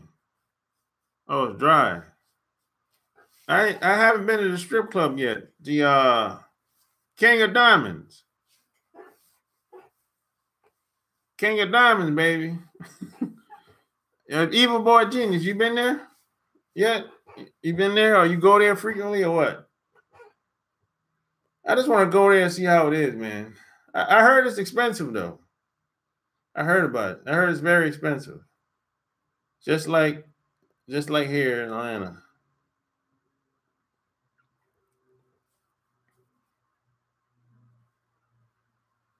Yeah, I've been to a lot of strip clubs, man. I mean, if you live here, man, it's kind of like shit. That's like the majority, really. Majority of the clubs are strip clubs. Seems like in the Snapchat world, a woman always needs to flex. That's rare. well, well, first of all, when it comes to these women on social media, I don't take them serious anyway. So I don't really. I mean, how do you take these women on Snapchat and Instagram serious? How do you and Facebook?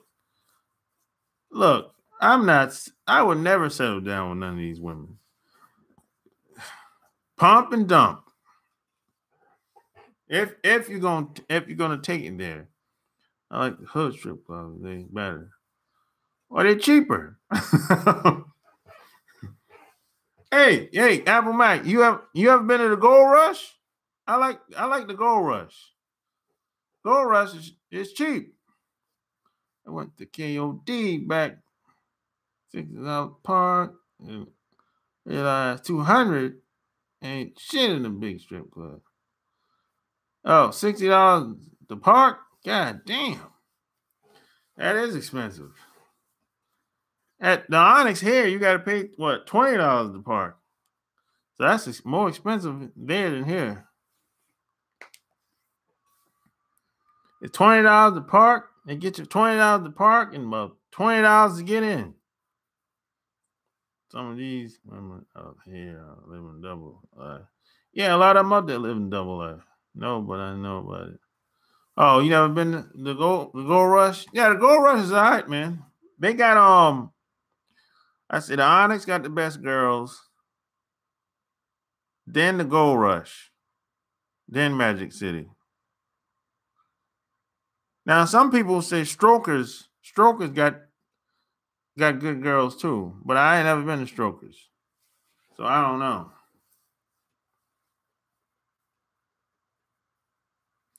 Nah, they just park your car. That's it.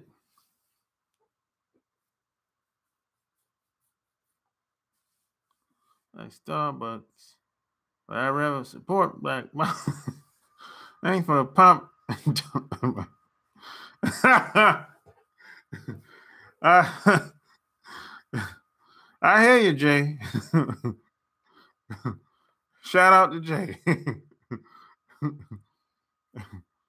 Yeah, man. I mean, these girls on and like social media, man. Come on, man. I mean, how any guy take them serious, man? Look, pump and dump, man. I mean, anything else, you're just asking for it.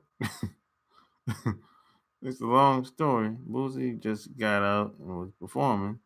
The price with parking went 20 to 60. They were priced. Oh yeah, they just jacked up the price, man. That's all. They do that here too, though. They do that here in this area where I live at. You interested in starting a strip club? Oh hell no. Hell, the strip club got to be the most. It got to be the most political, complicated business you could ever start. It got to be. Blue Flame. I've been to Blue Flame one time. That's in the hood. It's all right. That's why I say dating is horrible. So much attention always. Many payoffs. Many payoffs when it comes to what? I mean, it's a lot of politics that come in there when it comes to getting the liquor license. Any club, really. You know, you gotta people have told me, man, if you really want to stay open for a long time, you gotta grease pockets, man. You gotta lace them pockets for politicians and council members in the area and all kind of shit, man. You know, strip clubs, the police. Well, yeah, you know, and you gotta lace pockets too, man. A lot of politics in it coming to that shit. So you gotta keep the fire marshal off your back, all kind of nonsense, man. You know. Why do women flake? Because they have too many options. That's the main reason why they flake. They have too many options. Second reason they flake is because they don't see you as a guy with higher attraction value. So if a woman has low attraction for you, she's gonna look at you like the rest of the guys. And if another guy calls her around the same time she's supposed to meet you, she's gonna flake on you and go with the other guy. If she sees him with high attraction value. That's what it is. Yeah, the fire marshal. Y'all, it's a lot of politics when it comes to that shit. Have you seen a woman's inbox message? Yeah, women have way more options today than ever before.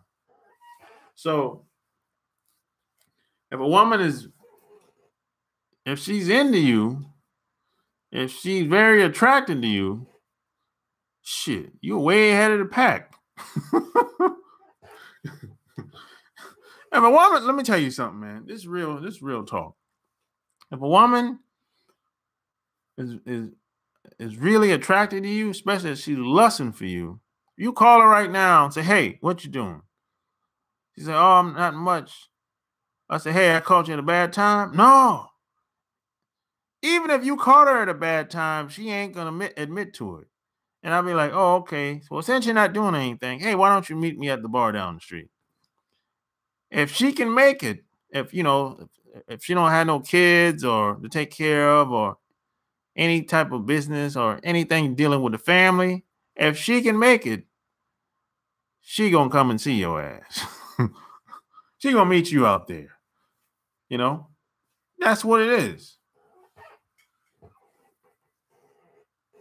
Doesn't matter how tired she is or how long she worked. That's a bunch of nonsense. I've had women work night shift. And I met them at 12 noon the next day. And she had what? 3 hours sleep. She said she slept for 3 hours, woke up, and came to meet me at Fridays. And we sat down, ate some food, and after Fridays, went back to my house and we smashed. And she worked 12 hours now that night. So don't let women fool you when they say, "Oh, I'm so tired. I gotta wake up for work in the morning. Let me tell you something. If they really want to do it, they'll do it. I had a blind call me to go out to eat tomorrow. Oh, what? Who called you? She will drive to see you in the rain. She fucking. Yeah, man, I had a woman drive from Charlotte to come and see me. And that's what, 3.5 hours? 4 hours tops? She drove nighttime to come and see me. She drove here nighttime, stayed for like 5 to 6 hours, and drove right back. And went to work the next day. Come on, man.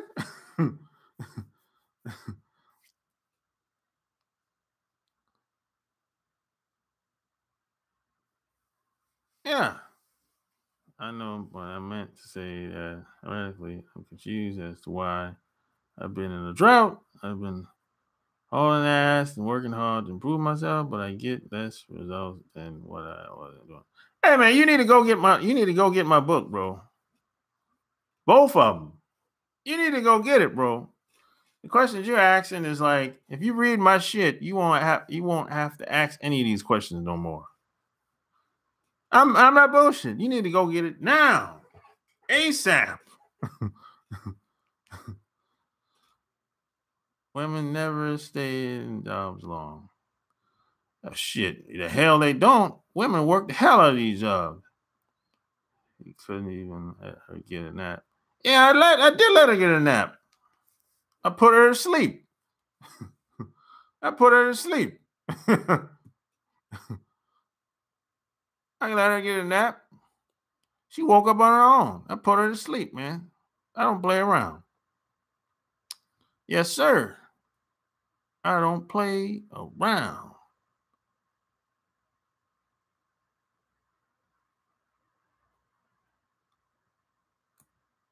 I put her to sleep, baby. I don't play.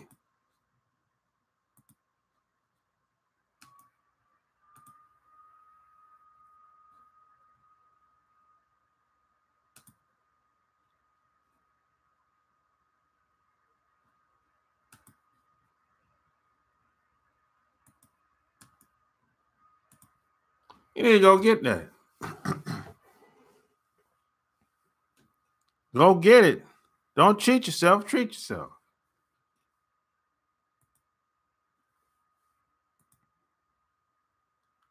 Actually,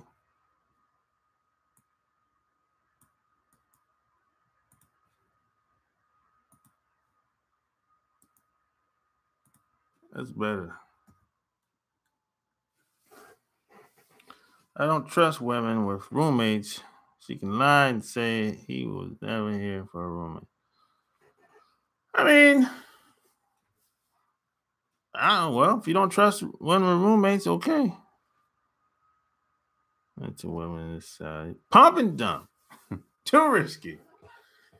Well, it's always gonna be some type of risk, man. You're never gonna completely get rid of risks in any environment, in any relationship, in any altercation, in any dealing with any human being. It's gonna be always be some type of risk. It's nothing's guaranteed except that you're going to die one day. That's it. That's the only thing that's guaranteed. You're driving all the way just for you to show up. Yep, she drove all the way because she had to have it. She had to have an Apple Mac. We need that sharp, quick fix. Yep. Yep. She likes herself better being around me. Man, why are you worried about trust? Trust is an illusion. Are you trying to get married? Trust is an illusion. Most people do what they do, and it's mostly based on the consequences. That's what it is. So trust is an illusion. If someone respects you, if someone has a level of fear when it comes to you as a person, they're not going to do certain things. They're not going to pull certain things. And even if they do something slick, they're going to plan it very well. And it's not going to be so obvious. And women do that shit all the time. Women lie all the time. And when they lie, it's not like they don't necessarily think they're doing anything wrong. They feel like it's a form of protection to a certain extent. It's like I have to protect him. I have to protect myself. I have to kind of maintain my livelihood.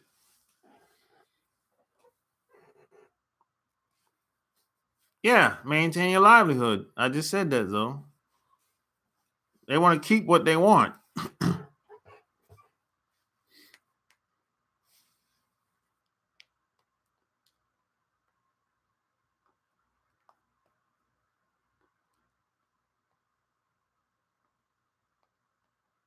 Yeah, I did a video 2 days ago talking about how women see most men.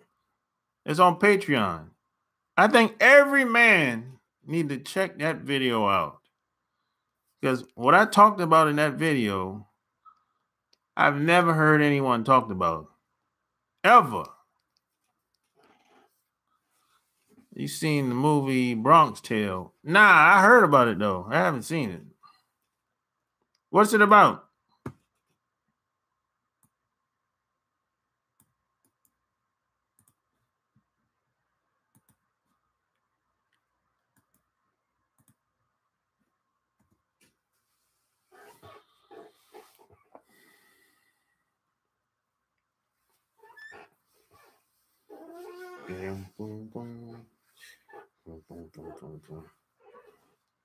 I'll be back, guys. Give me a minute.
Be back. Talks about respect and fear. I'm going to check out the video you did the other day. Yeah, you need to check that shit out. Robert De Niro, my man. That's right, rest in peace. How do you avoid common law marriage? How you avoid common law marriage? You do a contract. You don't got to marry through the state. You and the woman come to an agreement, put it on paper, and you would take it in, get an attorney. Yeah. You probably have to have a judge involved in the process too. Yeah, get it notarized. But you don't have to that's basically how you avoid common law marriage. Yeah.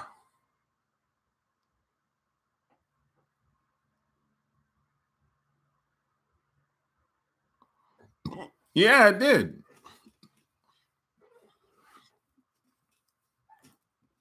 I kind of browsed the first book I wrote, I kind of talked about how women see men on a surface level, but I never talked about it on a psychological level.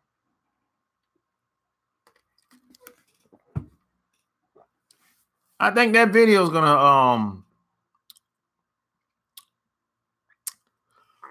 I think some guys are gonna be surprised by what I said. You know, don't allow her to move in. Don't don't allow her to move in. Oh, well, yeah. You know, some states have I think it's like what, 7 years if you live together. Yeah, well, yeah, you know, some states I think it's what, 5 to 7 years. Y'all become common law married, common law if you living together for that length of time. You know, that's another way to avoid it. Just don't just don't live with her that length of time. You got to look up the state law that you're in. Let's see. The main character was a bus driver. I never seen the movie, so I don't know. Sex doll. I'll let you date for only $20. The sex doll. I heard it was only 2 years. Texas, 2 years? Damn. That's all? Louisiana, 7 years. Damn. 2 years? That kind of hard to have a relationship if you avoid her to move. Well, hey man, you should avoid letting any woman move in with you anyway, or you moving in with her. Get your own spot. Don't. Yeah, I'm not really a big. I never was a big fan of that shit. You know, when I was in my 20s, I never had a roommate. When I was in my 20s, even in my 30s, I never lived with a woman. I tried it for like 3 months. That shit didn't work out.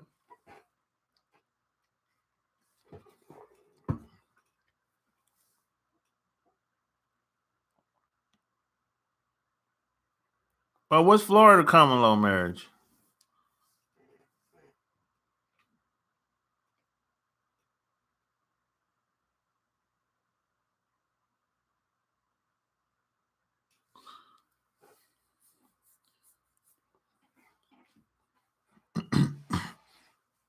I don't know, man.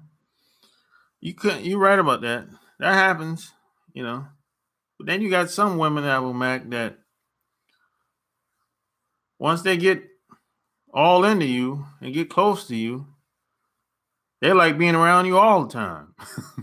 I've had some women, man, that were all into me, man. They was over at my house all the time. Like 5, 6 days a week. They wanted to come over. I said, damn. I mean, they was over at my house than at their own house. So, you know, it says not recognized, but it goes in jargon. Oh, okay. Well, you know, for 2 years, god damn. 2 years, that ain't that long.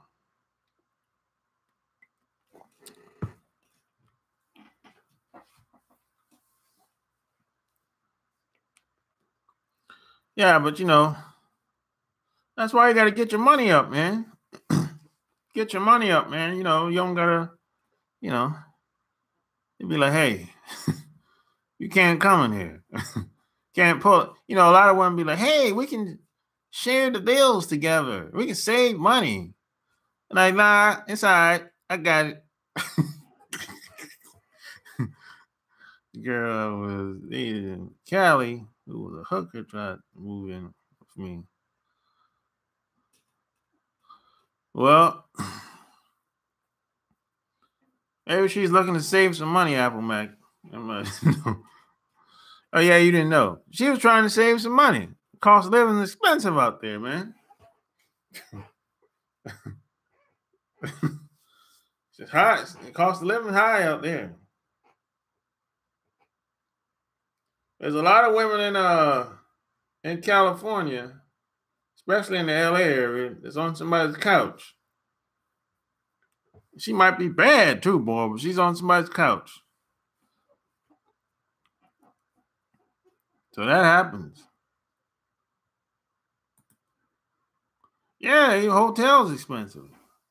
Everything's expensive, man. Really.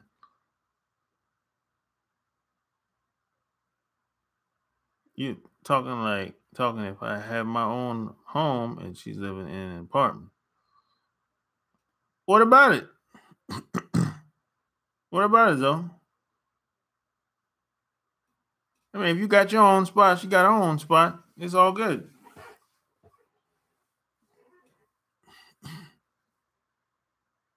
I mean, just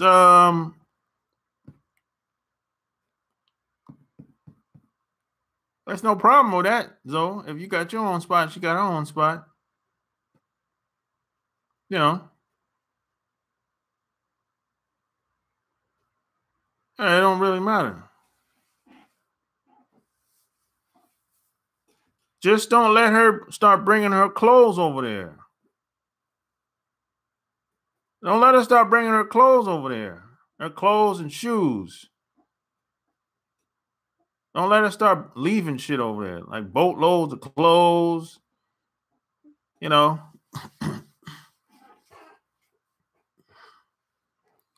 Yeah, exactly. She start bringing clothes after clothes after clothes, and before you know it, she got a whole wardrobe in the closet. Don't let that shit happen.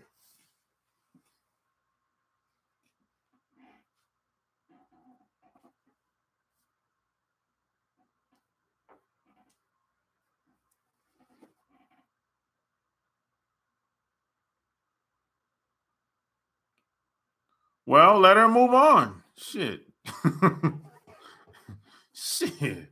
Let her move on. If that's the case. I mean, you can't let nobody push you around or give you an ultimatum and that shit. Look, this is how I see it. If a man thinks that he wants to be associated with a woman long term, he'll make that decision on his own. But don't let the woman dictate that to you. Hell no. Who's she supposed to be anyway? I'm the man. I mean, no, well, hell no. You won't be able to kick him out going through the eviction process. Well, that's why you don't let them move in and start bringing over all this shit like that. Living with a woman these days is a bad thing. It's easy for you to say so. I mean, I've done the same shit. I've had the same experience. I've had women that tried that on me. They left first thing to leave the earring. Leave the earring. And to leave the shirt. Then to leave what? Shoes. They leave panties. Then to leave on and on and on. And then one day I packed up all her shit and put it in a bag. And the next time she came over there, as she was leaving, I was like, yo, hold up. I got your clothes in this bag. You need to wash that. Yeah. That's how you got to do it. You know?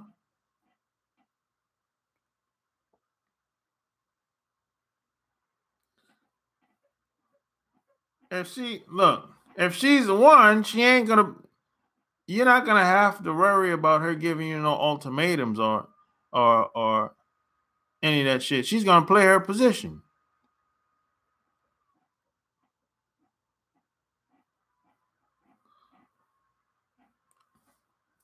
You're gonna send a woman. You're gonna send her to my house. Well, why would I kick her out? I don't know. I mean, if she's cool, I won't have to kick her out.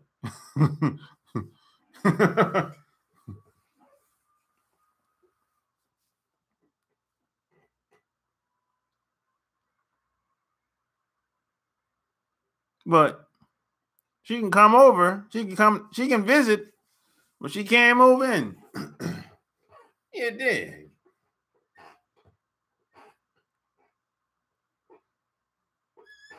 I like my space.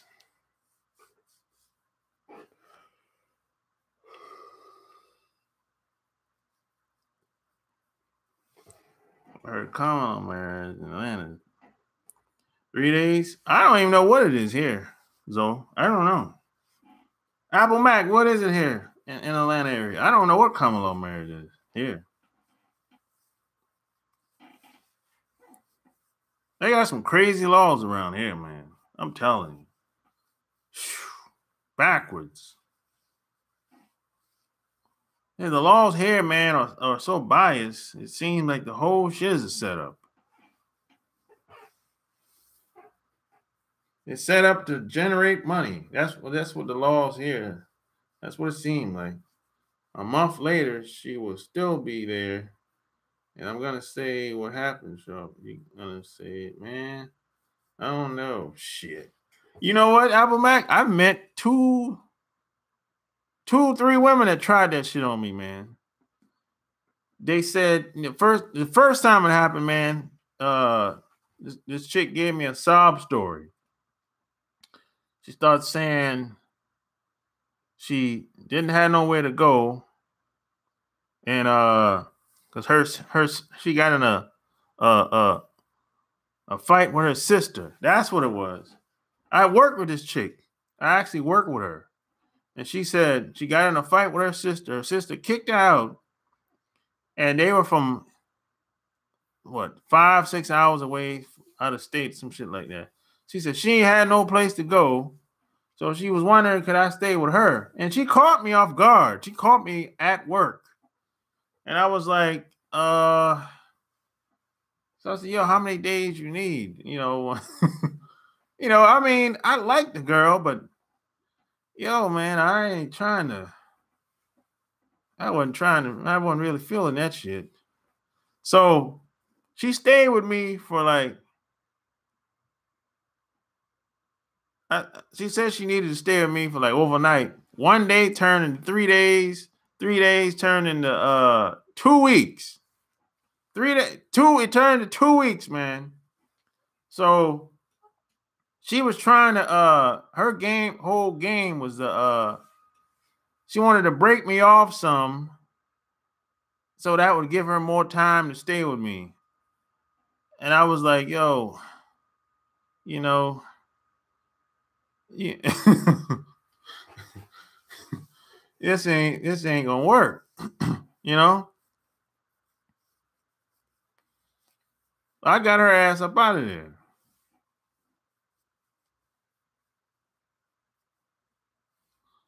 Yeah. Nah, she was staying with her sister in this situation. Yeah, she was a bad chick, but not bad. I don't give a damn how she looked. She wasn't moving in with me. Then she wanted to come in the bed with me. I said, "No, you stay on the couch." I don't play that shit. I knew what this probably could have ended up being. So I said, nah, no, I didn't smash. I didn't.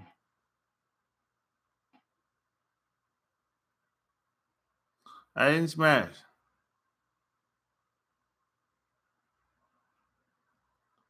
You smashed. Okay. Nah, reason why I didn't smash, I know that would have made things complicated. I just decided not to do it, man. She was trying that. Yeah, she was trying. I don't know about the Sharp Junior. Yeah, she tried. She made a move. She made a strong move too. Not once, but twice.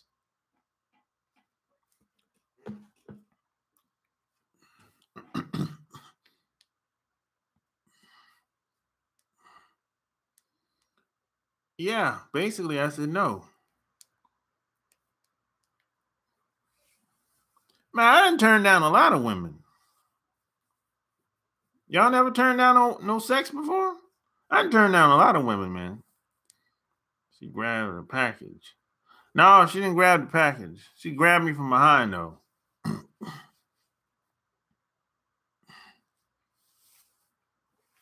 I didn't turn down a lot of women, man.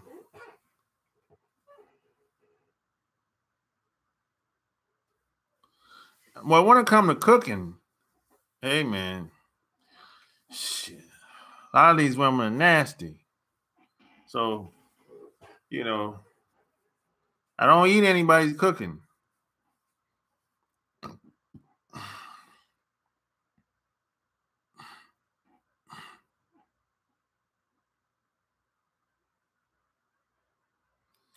Nah, well, the drought, man, I don't really. The drought season, that don't really bother me no more, man. You're not a player if you can turn it down. Yeah, I think it's some proof to it. I think it's that's a good point. You're not a player if you can't turn it down. Yeah, you gotta control yourself. You gotta control you gotta discipline yourself. You can't let the woman control you. You can't let a woman manipulate you. You gotta keep that in mind. What's the longest relationship you've ever been in? Longest relationship,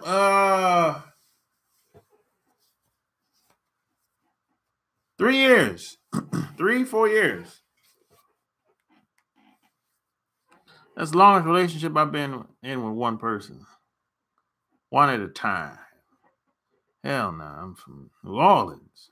You see, he don't turn Apple Max, he don't turn down nothing. He from New Orleans, boy. We don't turn nothing down, shawty.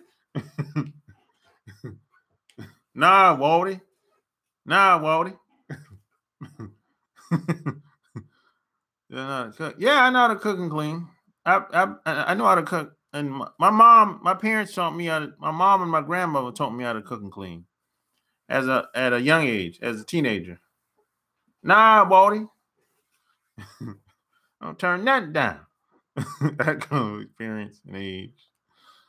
Yeah, that does come with experience and age. It takes a lot of discipline to turn down a woman, man.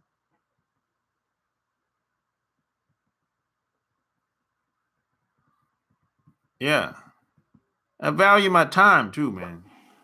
Do you get more women because you have a home? No, you don't get more women. No, I was man. You know what? I was getting more women when I didn't have my own place. When I didn't have my own place to live, I was getting more women. When I didn't have a car, I was getting more women, and not just hood rats. All kinds of women. Them New Orleans chick, crazy. The New Orleans. I never been to New Orleans. I told you how the closest I've been was Baton Rouge. Baton Rouge got some nice women. Yeah, but you know, New Orleans. I was getting more ass than seats when I had my apartment. Yeah. But as I got older, man, I slowed down. I got him, you know, I started sex is not a priority in my life as much as it used to. Well, I like doing it. Of course I like doing it, but I don't that's not like my focus is on building. Always building. You know, that's my focus. Would you dump a woman? Would I dump a woman? What? Have you ever been with a white girl? If so, what it's like? Yeah, when I was in the Navy, I smashed a white chick. What's it like? Uh, yeah, it's a different white girl. It's okay. It's nothing to brag about, you know.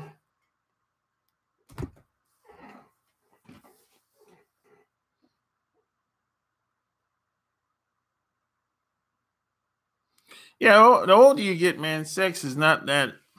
It's not that important versus being young. You know, white women smell like what when you say. Yeah, white. That's true. White women they do smell different. That's true. But all women, really, every woman, everybody have a certain scent. Certain smell. But they do have a certain scent, no doubt about it.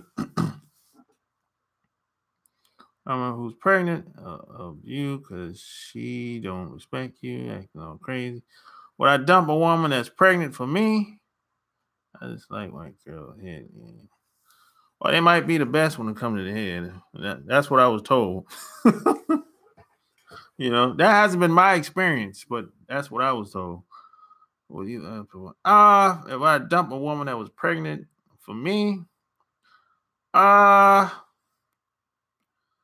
yeah, that's a sticky situation there. I would probably try to avoid it. You know, really. Hopefully, in a situation that if a woman's pregnant for me, I would hope I wouldn't have to make a decision like that. I would hope that we're on good terms. The baby's coming. Hopefully, I would hope not to be in a situation that's like that. You know.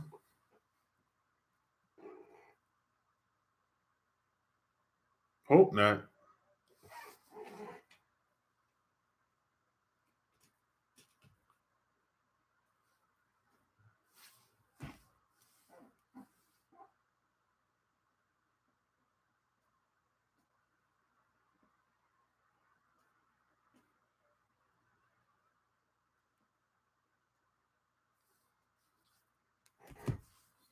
Let me see. They say pregnant, but she's the best. Is that true? Yeah, that is true. Either boy genius. My question is she too pregnant to kick down the flight stairs to lose a baby? Apple Mac, you crazy, man. The word woman means servant. Yep, you're right. Woman does mean servant. Have a chick ever told you she pregnant by you? Yeah, I got a woman pregnant one time. Yeah. I got a woman pregnant. She had a miscarriage. Yep. And I had another woman that said she was pregnant, but I didn't believe it. But she got an abortion anyway. So, you know, that was it. And I found out later on that I didn't get her pregnant. It was the other guy. So, hey, I had a chick tell me that, but she was lying. Yeah, a lot of these women will lie to you. Will lie. You know, she got pregnant for another guy. It wasn't mine. But she didn't have. She got an abortion anyway. So hey, didn't have to deal with that headache.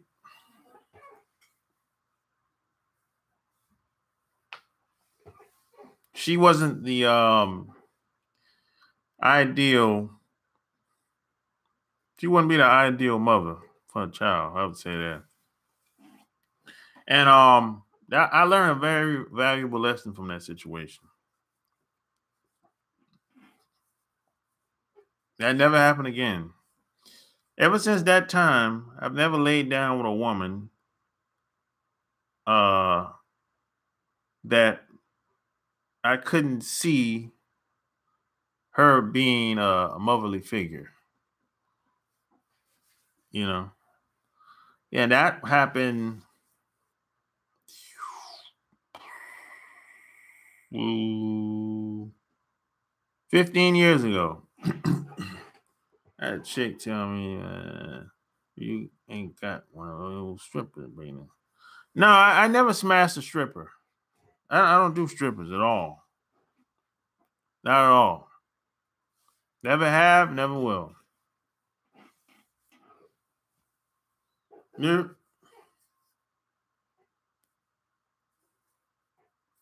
Nope. Never done a stripper, bro. I'm not even close to them like that. I'm not even close to strippers. Like, I don't even socialize with them on a regular basis. I don't even talk to none of them. I know a bunch of strippers, but I don't even talk to them like that. You know, I don't even want to I don't even want to I don't want any type of temptation to even come about. You know, I keep them away from me. What do you do in a situation when the condom snap? I mean, if it snap, it snap. What can you do? I mean, put another one on. Shit. Have you had a girl with a bowl head like Emerald? I don't know that. I don't know about Emerald's head job. You need to see some of that.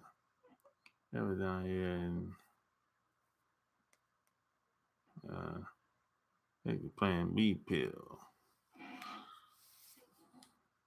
Yeah, there's that pill they call what 48, some shit like that. You know, I think that's what they call it.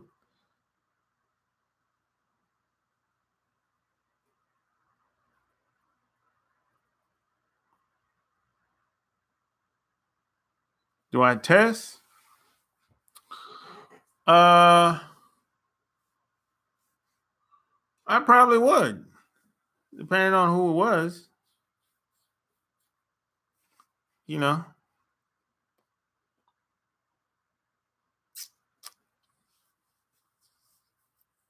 but that happened to me one time. But the person that it happened with, I'd known her for years. So, you know, this is the reason why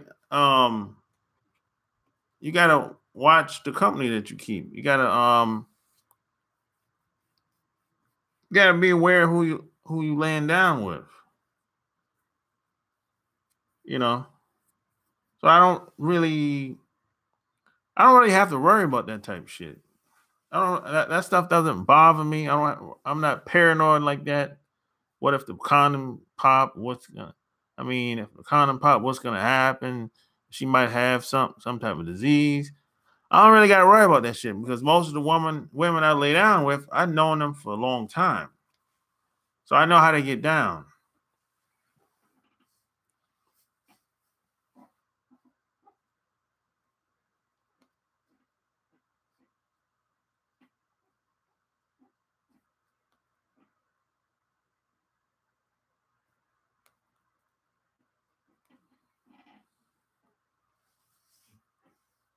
Yeah.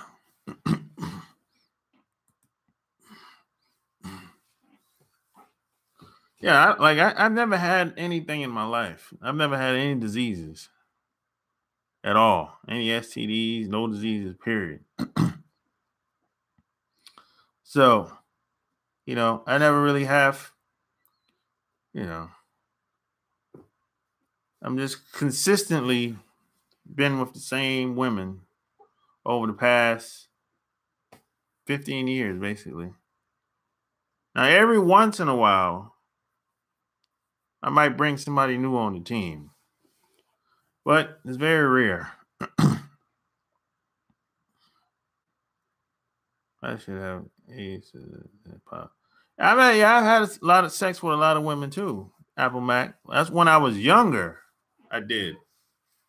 In my 20s and 30s, I did. But in my 40s, no, I don't. Nope. I check on my wow. I'm with the same women. That's it. You know, like I said, every once in a while, bring somebody new on the team. Every once in a while.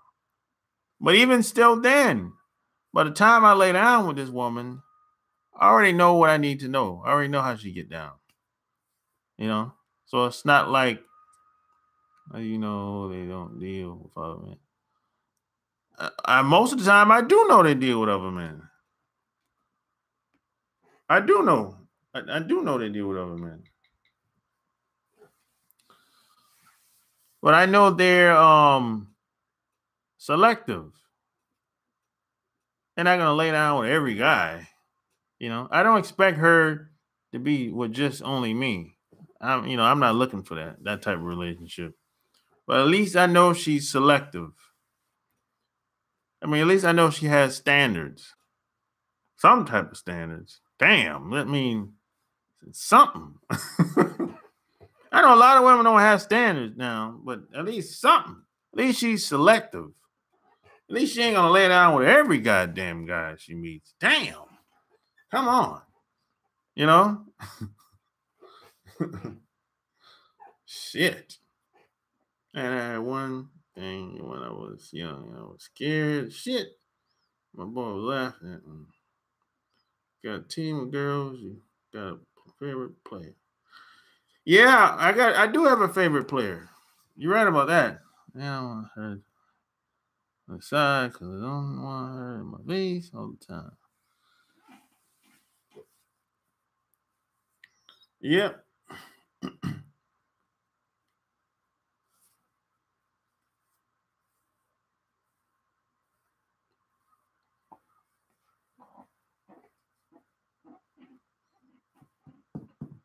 I got to have more than one. Do you miss what?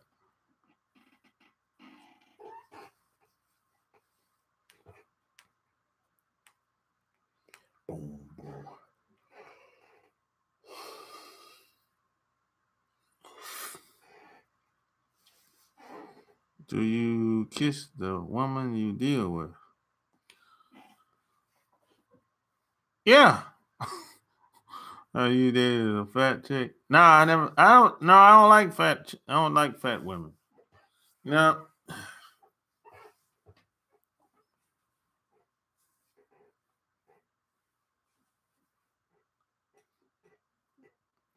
Yeah. If a woman's fat, we'll just be friends.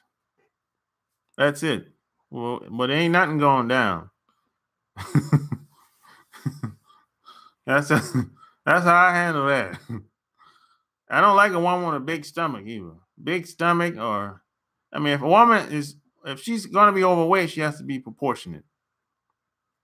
But if she got a big stomach, no, you discriminate. Yeah, well, everybody discriminate. Yeah, that'll be chubby chick. Like I said, if she has to be proportionate.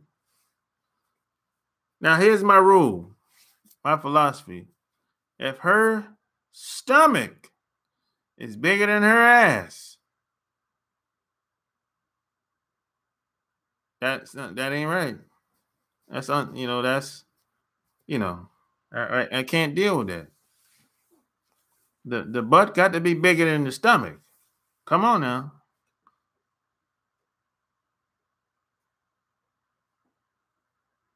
I mean, every guy has kissed a woman that sucked on another man. I mean, unless she's a virgin. Come on, let's be real. That's some high school shit.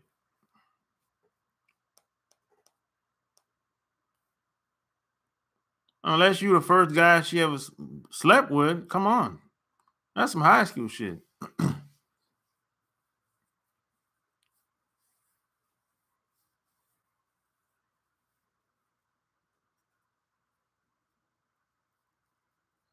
Yeah, they always say that bullshit. That's just a shaming tactic. You ain't man enough to handle a woman like me. That's one of those shaming tactics. You're supposed to accept them even though you don't like it. They weight gain. I don't fall for them traps like that. If I don't like it, damn it, I don't like it. Shit.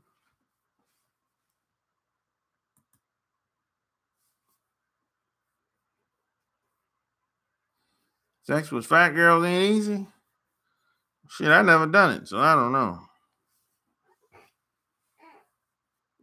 What's so hard about it?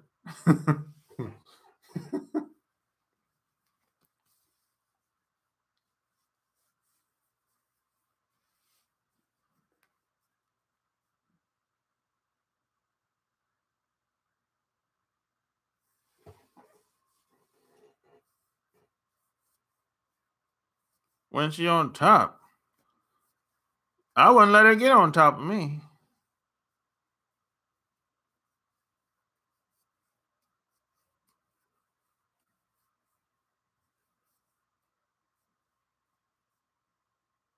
They out of breath. Well, of course they're gonna be out of breath. It's too much weight on her heart. Too much weight on her heart, man. That's why she's out of breath.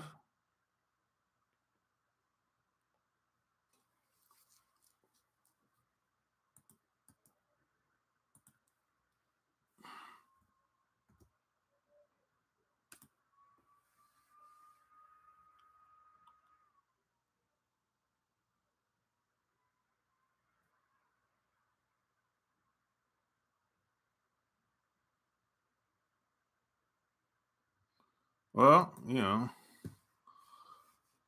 back in the day, fat chicks didn't get no play. I remember that.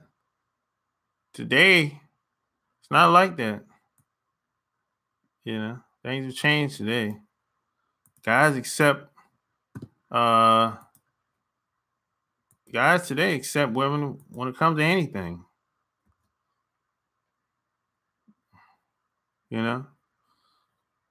Yo, guys, we've been going for like 3 hours. I'm about to roll out, man. About to roll out.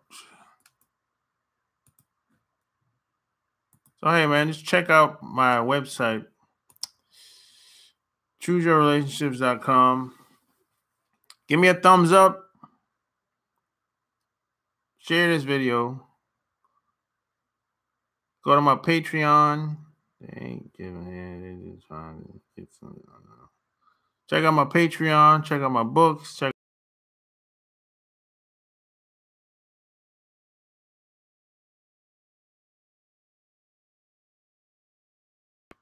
Until next time, I'm out. Peace.